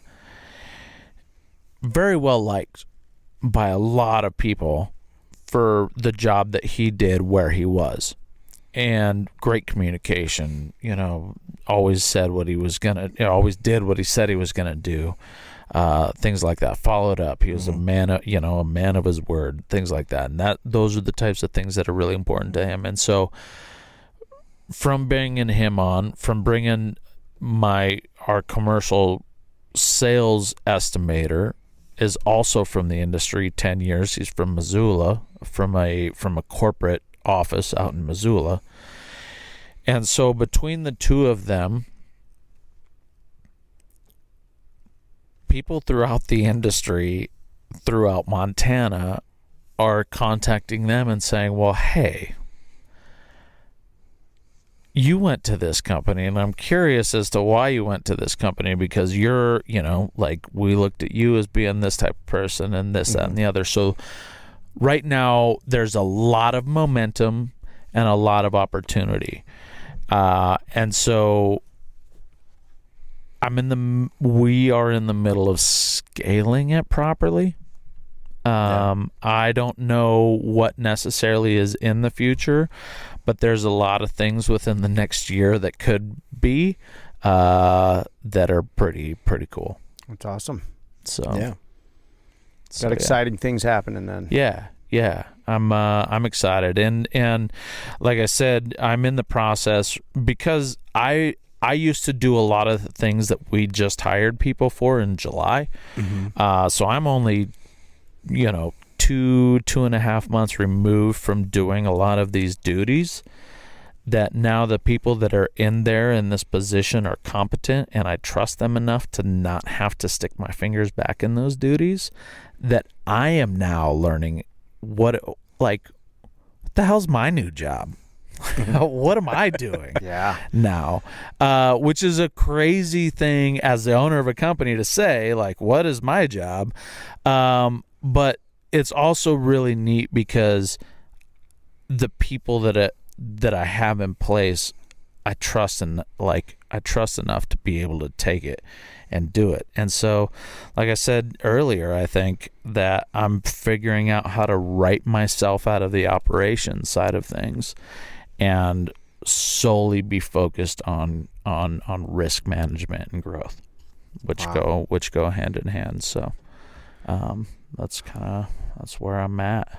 What do you do you got any type of a mentor, or how do you find direction, or how do you learn this as you go? I'm just saying, where do you go to for the dreams, for the just all of that? It takes dreams first, and then it takes, okay, what direction should we be heading in? I guess I'm saying, where do you find influence from through this process? I'm another thing that I'm thankful to my mother about. My mother realized where she was inadequate and couldn't give me the education that I need, for as much as I dog on my mom, and I love her to death. Great woman, but she's a unique woman. She realized where she was inept, and she brought people in, which then I hired full time, and then they didn't get along too well because they were like, maybe it's not him, that type of thing. But she would bring in these mentors. So one of the people who really started me down my journey, his name was Russ Cherry. He's no longer with us. He died a couple years ago, passed away, young age, but he's been dealing with, he was a miracle in and of himself. He should not have been alive since the age of 16. And anyway, great guy, amazing guy, taught me all sorts of amazing shit. Like the first time I met with him, he goes, okay, what is your dream of alpha? Give me your dream of alpha in the next 10 years. What do you want to do in the next 10 years? So I went back, and in a week, I wrote him 7 pages, handwritten, 7 pages worth of stuff, like my vision, where my goal, and he goes, and I gave it to him, and I was super proud of it, and he didn't even read it. He didn't even read it. Wow. He looks at me and he goes, I'm assuming you took a lot of time on this. I said, yes, I did, like super proud. And he goes, how do you make this happen in 1 year? And I was like, without even reading it. He didn't even look at it. He didn't even look at it. And he goes, how do you make this happen in 1 year? And so from that point is when I realized, oh, okay. So I am not like, I need to now be in a moment. I need to live in a moment, think in a moment, because these people are now like, he kind of trained me to realize that I don't have 10 years to make that a reality. I don't have it. How do you make that a reality in 1 year? So that he taught me how to dream big enough that other people's could dream, or other people's dream could fit inside. So he was number one. Number two, right now I have 3 people basically that I keep on retainer. And one is a personal and business coach, who handles frustrations, but he also comes in, he's great with systems, and people. And so he comes in, he meets with me, he meets with Jonathan, he meets with kind of my executive team, and gets us thinking in ways that we don't normally are programmed to think, or we get stuck in the day-to-day, and he breaks us out of the day-to-day, things like that. So I have him. His counterpart is his name is Ed Davis. Now Ed Davis is like 6'4". He's like 86 years old, and the dude still perms his hair. Like, this guy, straight out of the 80s. Like, he shows up to my office in flip-flops, like tan shorts, and a Hawaiian shirt. Like, nice. Straight up. Magnum PI. Yeah, and he is so cool. He's so funny. But he is one of the only people that Montana uses. I don't know if he does it anymore. He's kind of got out of that game. He just kind of consults for like me and a few others. But he's one of the few people that Montana State used as a forensic accountant for white collar crime, things like that. And then I also have a financial advisor.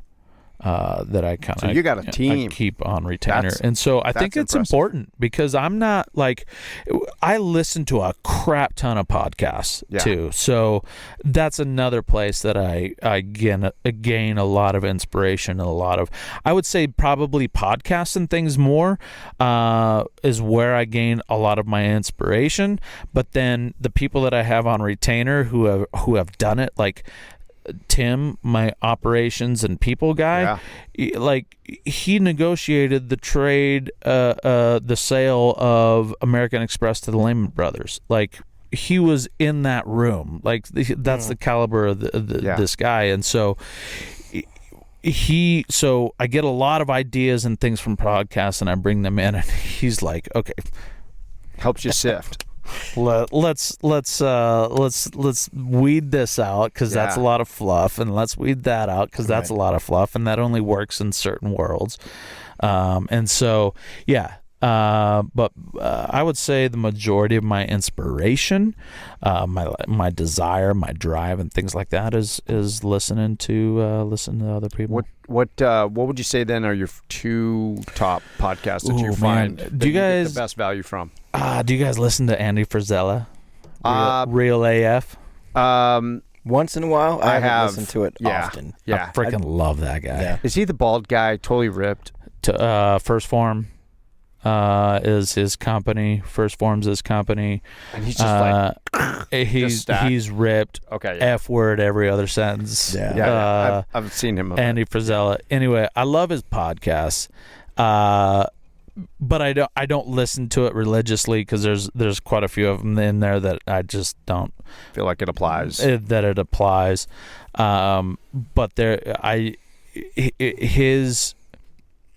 I really like his stuff because when I'm starting to feel like I'm like down and out, or I'm unique in my experiences or something like that, he just looks at you and is like, F you, dude. Your shit ain't unique. You ain't unique to anybody else.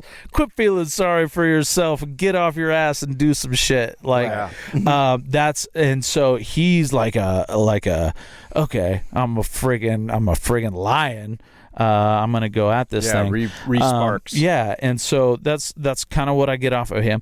But then I also I listen to a plethora of different ones. Like Quick Brain is another one. Hidden Brain, which is an NPR. It comes on every Sunday at noon, I think. Yeah. Hidden Brain is an amazing one because it's about the psychology of how your mind works. Oh, that's interesting. And so I really, really like listening to that one. So Hidden Brain, Quick Brain is another one that is like, it's like 15 to 25 minute episodes that are just kind of quick hitters of how you can adjust or use different rhythms and things like that to maximize your brain capacity. And then I listen to Masters of Scale, which is a cool one, just because I like the scaling process. Masters of Scale doesn't really work in my they don't have home service or construction or anything like that. Concepts. But it's the concepts of that, but it's mostly software and things like that where they're scaling from 200,000 to 500 million only requires hiring 5 other people and things like that. Right. But I enjoy listening to the concepts. I listen to Gary Vee. I like Gary Vee's stuff. He's an incredible marketer. I love Gary Vee. My brother actually just met Gary Vee. Nice. That he just had that VCon.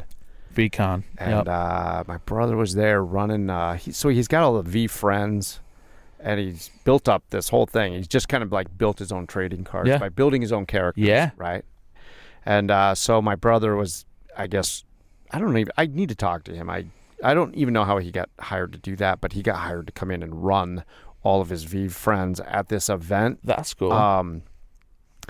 And so, I don't know what that even was, because he has a background in mascotting. So he has a long career in that. And so he went there to run something through that VCon event with all of those V-friend mascot type things. And then, anyway, so afterwards he got to... he was saying that Gary Vee was just an animal, meeting with people for he'd been standing there meeting with people for over 4 hours by the time he actually got to meet. He looked wiped out. And, I'll bet. But he got to talk to him for a little bit. That's cool. He said it was really cool. So I'll have to get more info on that, of how that all happened. But the Candy Valentina show, she does a really good job interviewing entrepreneurs, things like that. The home service expert, which is Tommy Mello. He's the owner of A1 Garage Door Service out of Arizona. He's a $250 million company. Oh. And so, he's legit, and he's in my industry. He knows what he's doing. The guy's up. He's pretty pompous. Yeah. But he knows his shit. Yeah. He knows what he's doing. You don't get to $250 million without knowing what you're doing. He's got master's degrees in finance and business and things like that from University of Ohio or Ohio State. He's smart. So yeah, that's kind of stuff where where I kind of gain some inspiration. That's interesting. Things like that. I'm always interested to see what other people's inspirations are, because See what else I got on that podcast list here. Yeah, because you can get into your own ruts, you can get into ruts, and sometimes it takes getting out of exactly what your field is. Like you said, that one was just not, it's not everything, but there's stuff you can take out of it, concepts that you can learn in other things. Ooh, making the ideal real.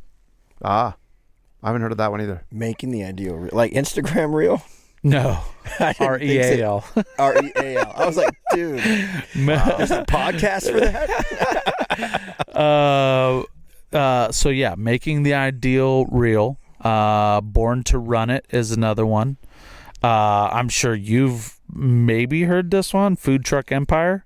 I believe I have. Yes. I've listened to a few episodes of those, which is pretty cool, because it gets into that entrepreneurial how am I going to set myself apart? And then another one that I'm glad I looked through that, Tribe of Mentors. Is another good podcast for entrepreneurs, business, stuff like that. So yeah, that's fascinating. Yeah, very. I love podcasts. I do a lot of them, or listen to a lot of them, and I like to bounce around. I can't really stick. I go through different phases, but definitely when I was going to work at whatever time in the middle of the night while we were prepping food and everything else, I always had a good bunch of stuff I would play, because being motivated at that hour was super difficult sometimes. Sure. Yeah. So finding the right stuff, and I was also doing a lot of Gary Vee back then. I was listening to a lot of audiobooks. I did a bunch of Grant Cardone stuff, and that was a long time. That was several years ago. I did find a lot of his books I found were pretty helpful.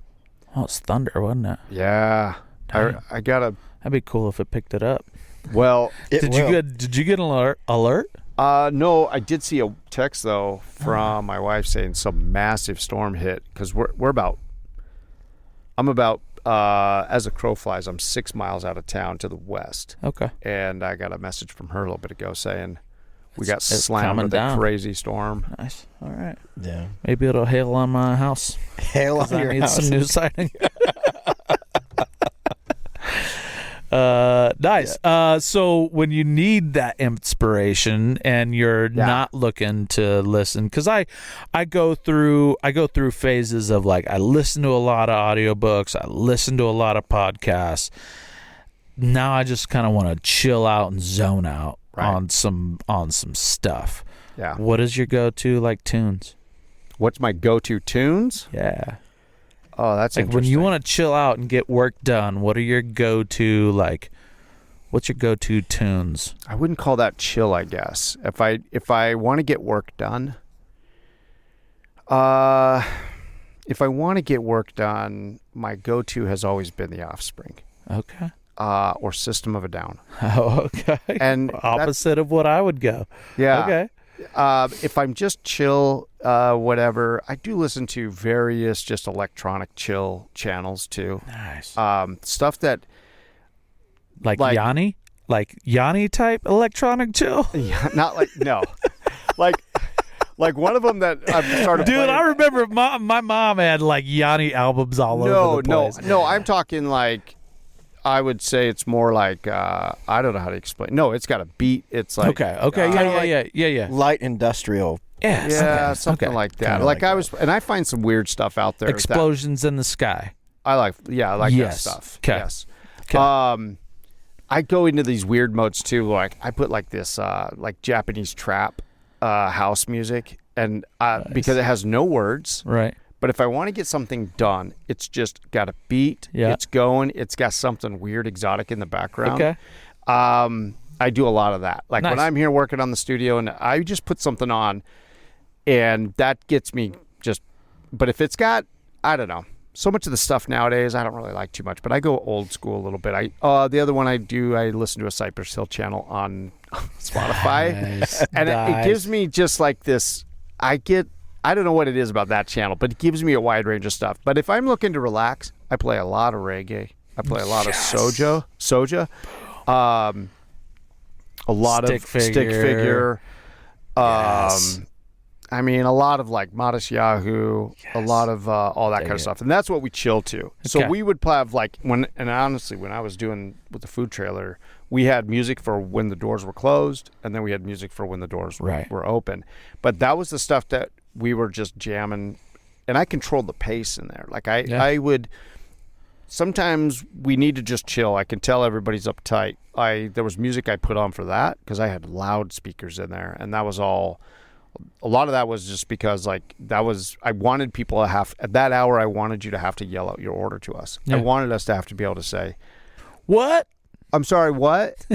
Because it's 5:15 a.m. and I'm sorry, but there's a lot of loud like Offspring playing back here, or something like that. Anyway, but and there was other things that we played for that type of stuff. But I guess.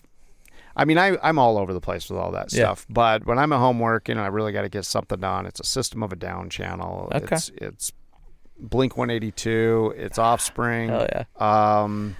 But if I'm not so serious about it, it's a lot of reggae. A lot of reggae. Hell yeah. I'm all over the place, man. I've got playlists for gym. I've got a playlist for if I'm in my patrol truck patrolling. I've got a playlist if I'm just chilling. I mean. The gym, Skillet is a go-to. I mean, I'm always listening to Skillet, Five Finger Death Punch, System of the Down, some Slipknot, and then I've got a lot of Dwight Yoakam. Nice. I am a huge Dwight fan. And side note, he's coming out with a new album. Is he? In November. Yes. And he just did a collab with Post Malone, which is actually a really good country song. So a lot of that, a lot of traditional Irish music. I mean, I find myself, if I'm just, like, if I need to zone out for a little bit with a little bit of whiskey, I'll just put on, some Young Dubliner or some Colm McCullough, just some that good Irish, folk, and some good folk, some good Irish folk. Yeah, I do a lot of that. I have. I go in phases. I get out of it for a while, and then I go right back into it for a while. A lot of traditional country music. A lot of the Red Dirt country. Red Dirt, CCR, not Creedence. Yeah. Cross Canadian Ragweed. Some Bakersfield country stuff from back in the 80s and 90s. Stuff that we listened to around the house growing up, That's badass. But then there's that stuff I need to get zoned into if I'm going to a hot call or something like that, and it'll just be the loudest whatever I can find just to. Nice. I have one guilty thing, I guess. Taylor Swift. Nah. Tay-Tay. Rammstein. I go into Rammstein. Yeah, Rammstein. Yeah. I don't know why, but about 2 years ago, all of a sudden I just was like, all of a sudden that was my thing that I had in while I was working before April would show up. April not on board. Dude, so we were talking about podcasts a minute ago. I just got an update yesterday. That podcast that I've told you about, Legends of the Old West, that Chris Wimmer, that does them all, he's just starting a new series on mountain men. Ooh. And his first one is Jedediah Smith. Oh, nice. I can't listen to it without Shasta. She'll kick my ass because we've listened to all of his stuff. But, dude, I'm super stoked for this next. So you listen to all the motivational stuff. Mine's all photography podcasts and history stuff. Nice. Like, I have so many history podcasts. Like, This Day in History is like a 25-minute one that the guy just picks a place from whatever it could be. It was like, one of them was the guy that wrote Peter Pan. So I gotta step outside, dudes. Real quick. Do it. Like, I gotta take a break. Yeah. So Spotify, speaking like going on AI route, Spotify, I pull up the day list. Like, if you just search day list in Spotify, has me pretty nailed. Does it? Isn't it scary how bad they can nail us now? Like, I just search my day list, like search day list, press play, and it's almost exactly what I want to be listening to at that individual point in time. Whether that's crazy, like stringy folk music, banjo folk, to into reggae, into like Incubus type, indie rock, to reggae. I listen to a lot of reggae. You know what's so funny about this though, is like, if this was, three middle-aged guys in the 1990s or 1980s talking about what music do you listen to, I just feel like, maybe I'm projecting here, but I just feel like it would be, well, I listen to this. Like, you had like one genre or one radio channel. I feel like guys were like more in one category. People were in more one category. Oh, yeah. I feel like that has changed so much with the way with how you can listen to music, what you have access to. You don't have to buy CDs anymore. And now, you get music for free. Yeah, you would listen. You would hear things on the radio, and then you would be like, "I want to get more of that." And you usually listen to 1 to 2 radio channels. And guys our age would maybe listen to some like either like a classic rock and like maybe a country station together, or whatever it may be. But it's 93 The Mountain. Yeah, like you'd I feel still like listen to that. You would feel like that's how you branched out. Was like I had like 2 genres, you know, like. But it's funny that we all start ripping out all this stuff, and it's interesting that in a small town in Montana, that's what people are into. It's great, man. It's interesting that I'm like reggae, and you're like, yes, you know. It's just like, I love it. That's interesting. Yeah.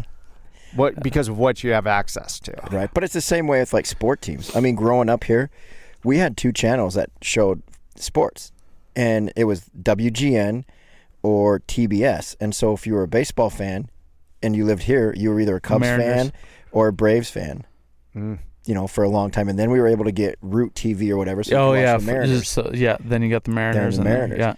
But then for football, we were a region, you know, we could only get football for a region, so you either watch the Seattle Seahawks or the Broncos. Once in a while, Minnesota Vikings. That was the other one. So those were pretty much your teams that you could. And now, I mean, there's like my nephew. And now you can't watch Monday Night Football without subscribing to ESPN. I know. But like my nephew, Brody in Billings, he's a huge Cincinnati Bengals fan. Really? Yeah. But when we were growing up, we would have never got to watch him play ever. What app do you consume the most content on? Ooh, man. MySpace.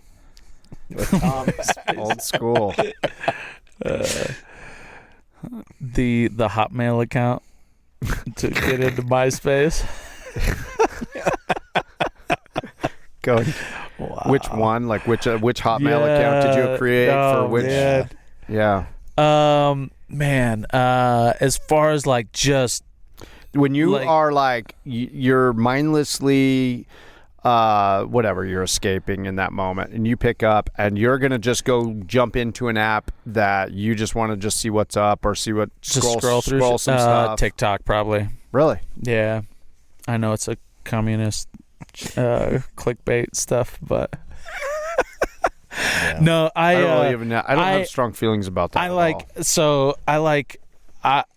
For the same reason. I mean, all of them do it. I just haven't gotten into, like, I know Instagram, you have that capability of just scrolling through that type of video reels, I think is. Yeah, Instagram is real. I never got into that when Facebook and Instagram were it. And then all of a sudden TikTok came out and I was like, well, what's this about? And I got it. And then I started seeing a bunch of like probably underage girls on my feed. And I was like, nope, delete.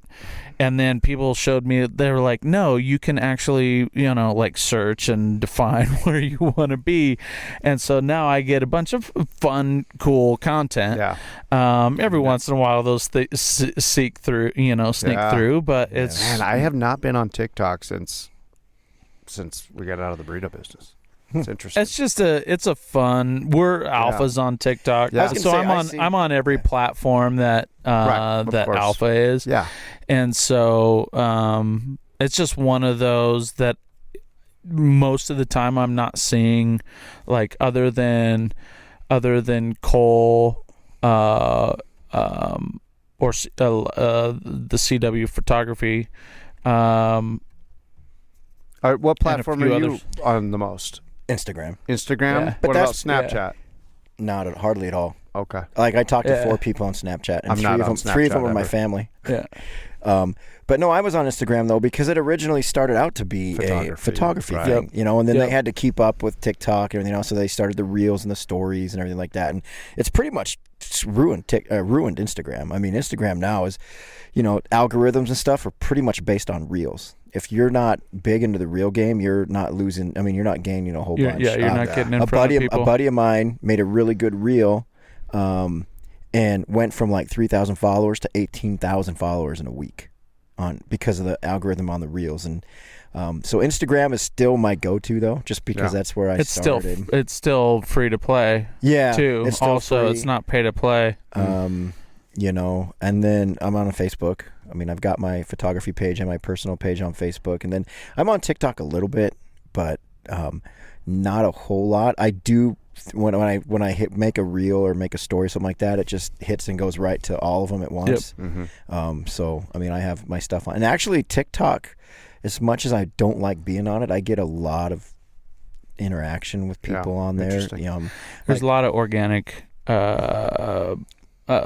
interaction. Yeah, on TikTok. And then I'm still a YouTube guy. I still love YouTube, and I think YouTube's making a big comeback. They are. Short form and long form video on YouTube. Yeah, I have been a YouTube guy for years, you know, and years. I've never.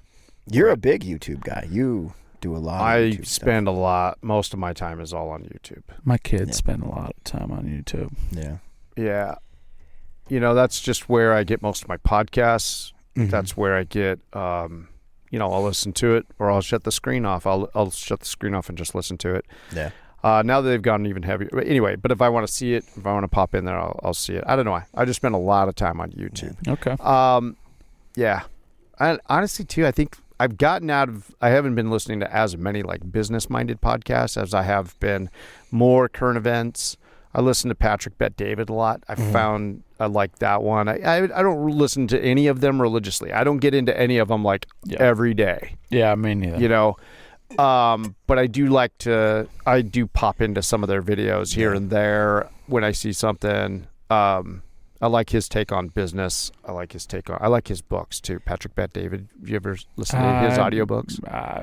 If he's got audiobooks, I'm down. I'm down for audiobooks. He's got a really good book called. I would recommend this one to you. It's a good one. It's I've listened to it twice, and it's just. I think it's called Choose Your Enemies Wisely.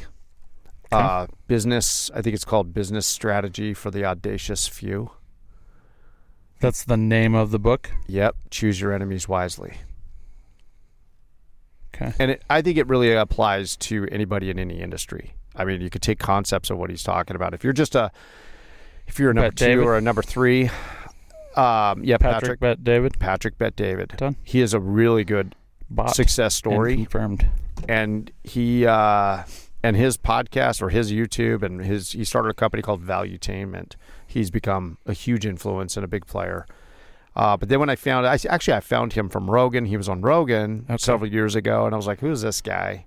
But then it took me a little while to really go and look for him. Then when I went and I looked for him, I'm like, ooh, I like his style. I don't know. It's not necessarily even like everything he talks about, which I do like what he talks about, but I also like his style.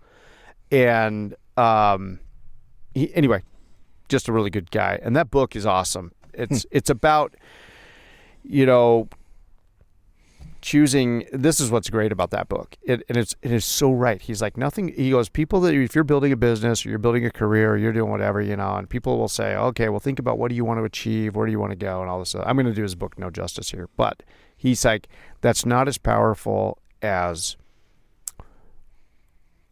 who are those enemies? Who is that third grade teacher that told you are going to be a mess? You know, who is, you know, nice. Heck yeah. Right. And it's interesting. And he's not saying, oh, hold anger and hold on to things and hate that person forever. But he's saying it, and it made me stop and I think, and I was like, holy cow, like, yeah, I got family members who I love and adore, but like in that, I'm like, gosh, that they said this and they're right. There's something in that they were when they said this, it bugged me, but they were right.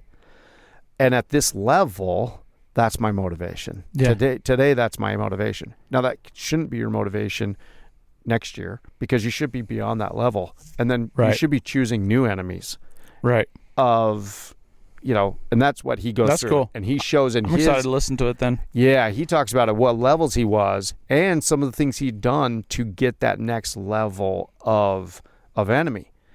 Of like, he tells this story about, he's like, yeah, I was at this point, you think I'm doing pretty good, blah, blah, blah, blah, blah, blah, and there was this guy, and he's in the industry, he's much bigger than I was, but I went to a conference of his, and I called him out, I heckled him, and I, whatever, and security all got called in, and he told me, you know what, Patrick Bet David, you are a loser, you are never going to be, this guy, and he goes, and he says, everybody's like, oh no, are these guys going to like fight? And he tells this story, he says, I looked at him, I said, thank you.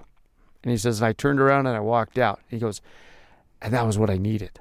Yeah. I needed to hear that from him. And he goes, That's and now cool. he's like, I'm at a level like, is he my enemy? He's like, no, I got nothing against that guy. He's like, but he's that's like a long time ago. It's past. Anyway, It's gone. it was an interesting concept, and not to do it in a negative way or to hold things in a negative way, but embrace those true things or had a slice of truth to it that if you have the right self-awareness to recognize that, hey, that bugged you what they said, but at that time, there was a ring of truth in that. Mm-hmm. Better yourself and go to the next level. Use that as fuel to go to the next level. Absolutely. But if you're using that as fuel forever, you're not going to grow. Yeah, you're not doing it right. You're not going to grow. Yep.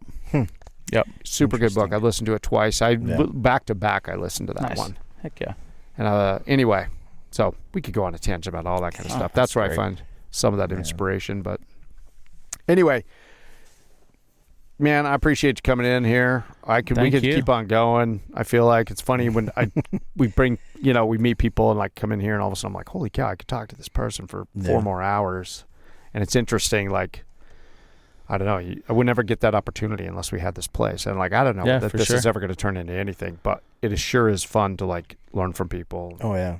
Interesting people who are passionate about what they're doing, and that's the whole point of this. Yeah, and I don't. I've lived a lot of life. Cole knows quite a bit of it. I've lived a lot of life. I've grown and taught myself a lot in business, but I don't know everything, and I don't have much to give anybody. But I do what I know, and I like to teach, which is why I went to school to be a teacher. So it's just fun. It's fun to talk about business. It's fun to talk about life. It's fun to talk about, I'm huge into cooperation. Like, I feel like I have competition, but not really. Like I have competition in Billings, right? But they're not really my competition. I get along great with them. I cooperate with them. I send business their way. They send business my way. I buy stuff from them. They buy stuff from me. Like, we don't mark shit up crazy astronomical amounts because they're, the competition. So you do have the coolest signs, though. I don't know if Milo's ever seen your sign, but his billboards in Billings. I don't know if he's got the best location too. I've seen your stuff around.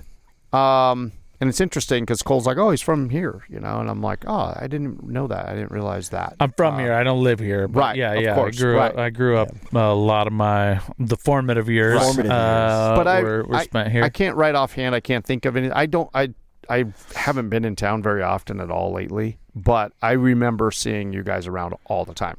There's times where I see your trucks around all the time. And it stood out to me because I'm like, oh, you guys there was a lot of customers. There were a lot of customers all the time. April and I, if we're out driving around, I'm like, oh, there's Alpha, whatever. Yes. And we look in the truck because we're like, maybe that's one of our friends, Yeah. So anyway, my point is that you guys have been very visible to us. Good. Anyway. Yeah. Good. Seeing you guys all around, and you'll have to tell me more where I need to be looking to check some stuff out. But City Center exit. Yeah, City Center going into town. All right. Just look on the right hand side. Okay, I will remember that all the time. Yeah, that's good. But I find you're sitting here trying to you're playing the humble game, which I appreciate. But everybody, it doesn't matter like what level you guys are at, what level you're at. Like, I find there's so much to learn from everybody at whatever levels they're at in that. Like, I find that totally interesting. I would have never imagined having a team. I mean, it's hard enough for me to talk about my feelings that it is. I still have a piece of paper on my desk where I get paid to go talk to a mental health professional that specializes in multiple traumatic incidences. I get paid to go do that, and it's still sitting on my desk. I haven't done it. So, I mean, dude, you got to add that person to your team. I know, but I mean, I would have never in a million years thought about having this team that you have to help you in your adventure and to help you stay focused, sane, and thriving. And to me, having a team, I mean, I would have never thought that until tonight. And I didn't know. I mean, that's something I didn't know about you. And I mean, we lived in the same house for 9 months. And we spent, up until we were 15, 16 years old, we were together a lot. Experimenting with pyromania. Yeah. Yes. Yeah. We both went to college to be history teachers, and so did my brother. So, I mean, there's something there. That's funny. Yeah. But yeah, I think that's something, and I think, the tough man complex. Like I'm a tough man and I don't need help because I had that early on. Yeah.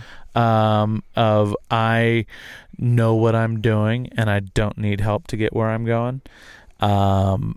Really knocked me back for quite a while because I kept running the same freaking wall. And so I think that is, while I think that our masculinity is, at least the people in this room as well in hand, is important, and our women need it, our kids need it. Right, absolutely. There is a vulnerability that also comes with masculinity that I think was taught wrong to our parents, which then some of that trickled down into us, where masculine men can't be vulnerable. They can't cry. They have to be strong at all times. I don't have to be strong, and I'm thankful that I have a wife, and I know you do too. I don't know your wife, but I'm assuming the same thing, where I don't have to be the rock all the time, and I'm thankful for that. And that allows you to be human. That allows me to be me. Right. That allows me to then work on mental health is a huge thing. That is still a hush-hush conversation in a lot of realms, and it shouldn't be. And so I think, especially on the men's side of things, that the more that you can be vulnerable and take care of your mental health, because you won't, just trying to be the tough man. Oh yeah. Is all important. So yeah, and I'm learning that, and I'll be the first one to admit it. I mean, hey, I was the first. Oh yeah, one. that was no dig on you by any means, no. Hey, I was the first one here to admit that I'm afraid of cold water. Okay, so I mean, and I hold my wuss flag high. Yeah. I mean, the mental health issue, especially in my career field, is a big stigma still, which is probably why I still have that paperwork on my desk that I haven't gone and explored that at all. But I would imagine in your industry, to be the guy who's taken, unless you've just been recently involved in something catastrophic, to be exercising that when other people are like, oh, that's got to be, I would feel like, well, I don't want to act like there's something wrong with me by going and, right. Exploring this or going and talking to somebody about some stuff or whatever it may be. I would imagine there'd be some hesitation in because in tons of different jobs or careers, whatever you want to call it, that I had in different industries, they would make somebody available for this or this or this, but you just never wanted to be the guy who was actually taking advantage of that, because you didn't want anybody to think there was any kind of weakness there or any red flags, so you stay away from that. Our social acceptance. I was listening to a Quick Brain today that talked exactly into what we're talking about. Like, our desire for social acceptance outweighs to our detriment in a lot of cases. And they were talking about during World War II when the Japanese there was basically no hope left, which came in the kamikaze pilots. They basically stood up and said, hey, this is what your mission is. Anybody who doesn't want to do it, step forward. Right. And nobody stepped forward because their social social acceptance was a greater need than basically their life was at that point in time. Yeah. So, which it's not any different for them than it is for us. You know, 100%. And so it's that's the thing. But I was just listening to that today. But I think in a case like that, it's more like changing perspective versus anything of being like, this isn't a negative, this is a positive for me, and a tool and a team member and a support that if I just change the way I look at it, no matter what somebody else is thinking or whatever else, I don't know, it's just another support or another toolbox, another tool in the toolbox or something. I don't know. You see what I'm getting at. Totally get what you're getting at. Yeah. But, yeah. Huh. So, wow, impressive. But I am going to steal your mindset of dream big so other people's dream big enough so other people's dreams can fit in mine. I like that. Yeah. That is super awesome. I'm super glad you came and did this. Yeah. It was good to catch up. Yeah, for sure. For more than 45 minutes. Right. You know? Yeah. But we've actually got to see quite a bit of each other in the last few months, so. Yeah. Let's keep it up. Hopefully we'll have to do it again maybe. Maybe be open Hopefully more soon or later. Be open to coming back to the Big Fat Studios again. Yeah, man. We could do it again. Heck yeah. There's always more to talk about. All right. So this is the time where we just keep talking and everything fades out and then it goes to the meeting.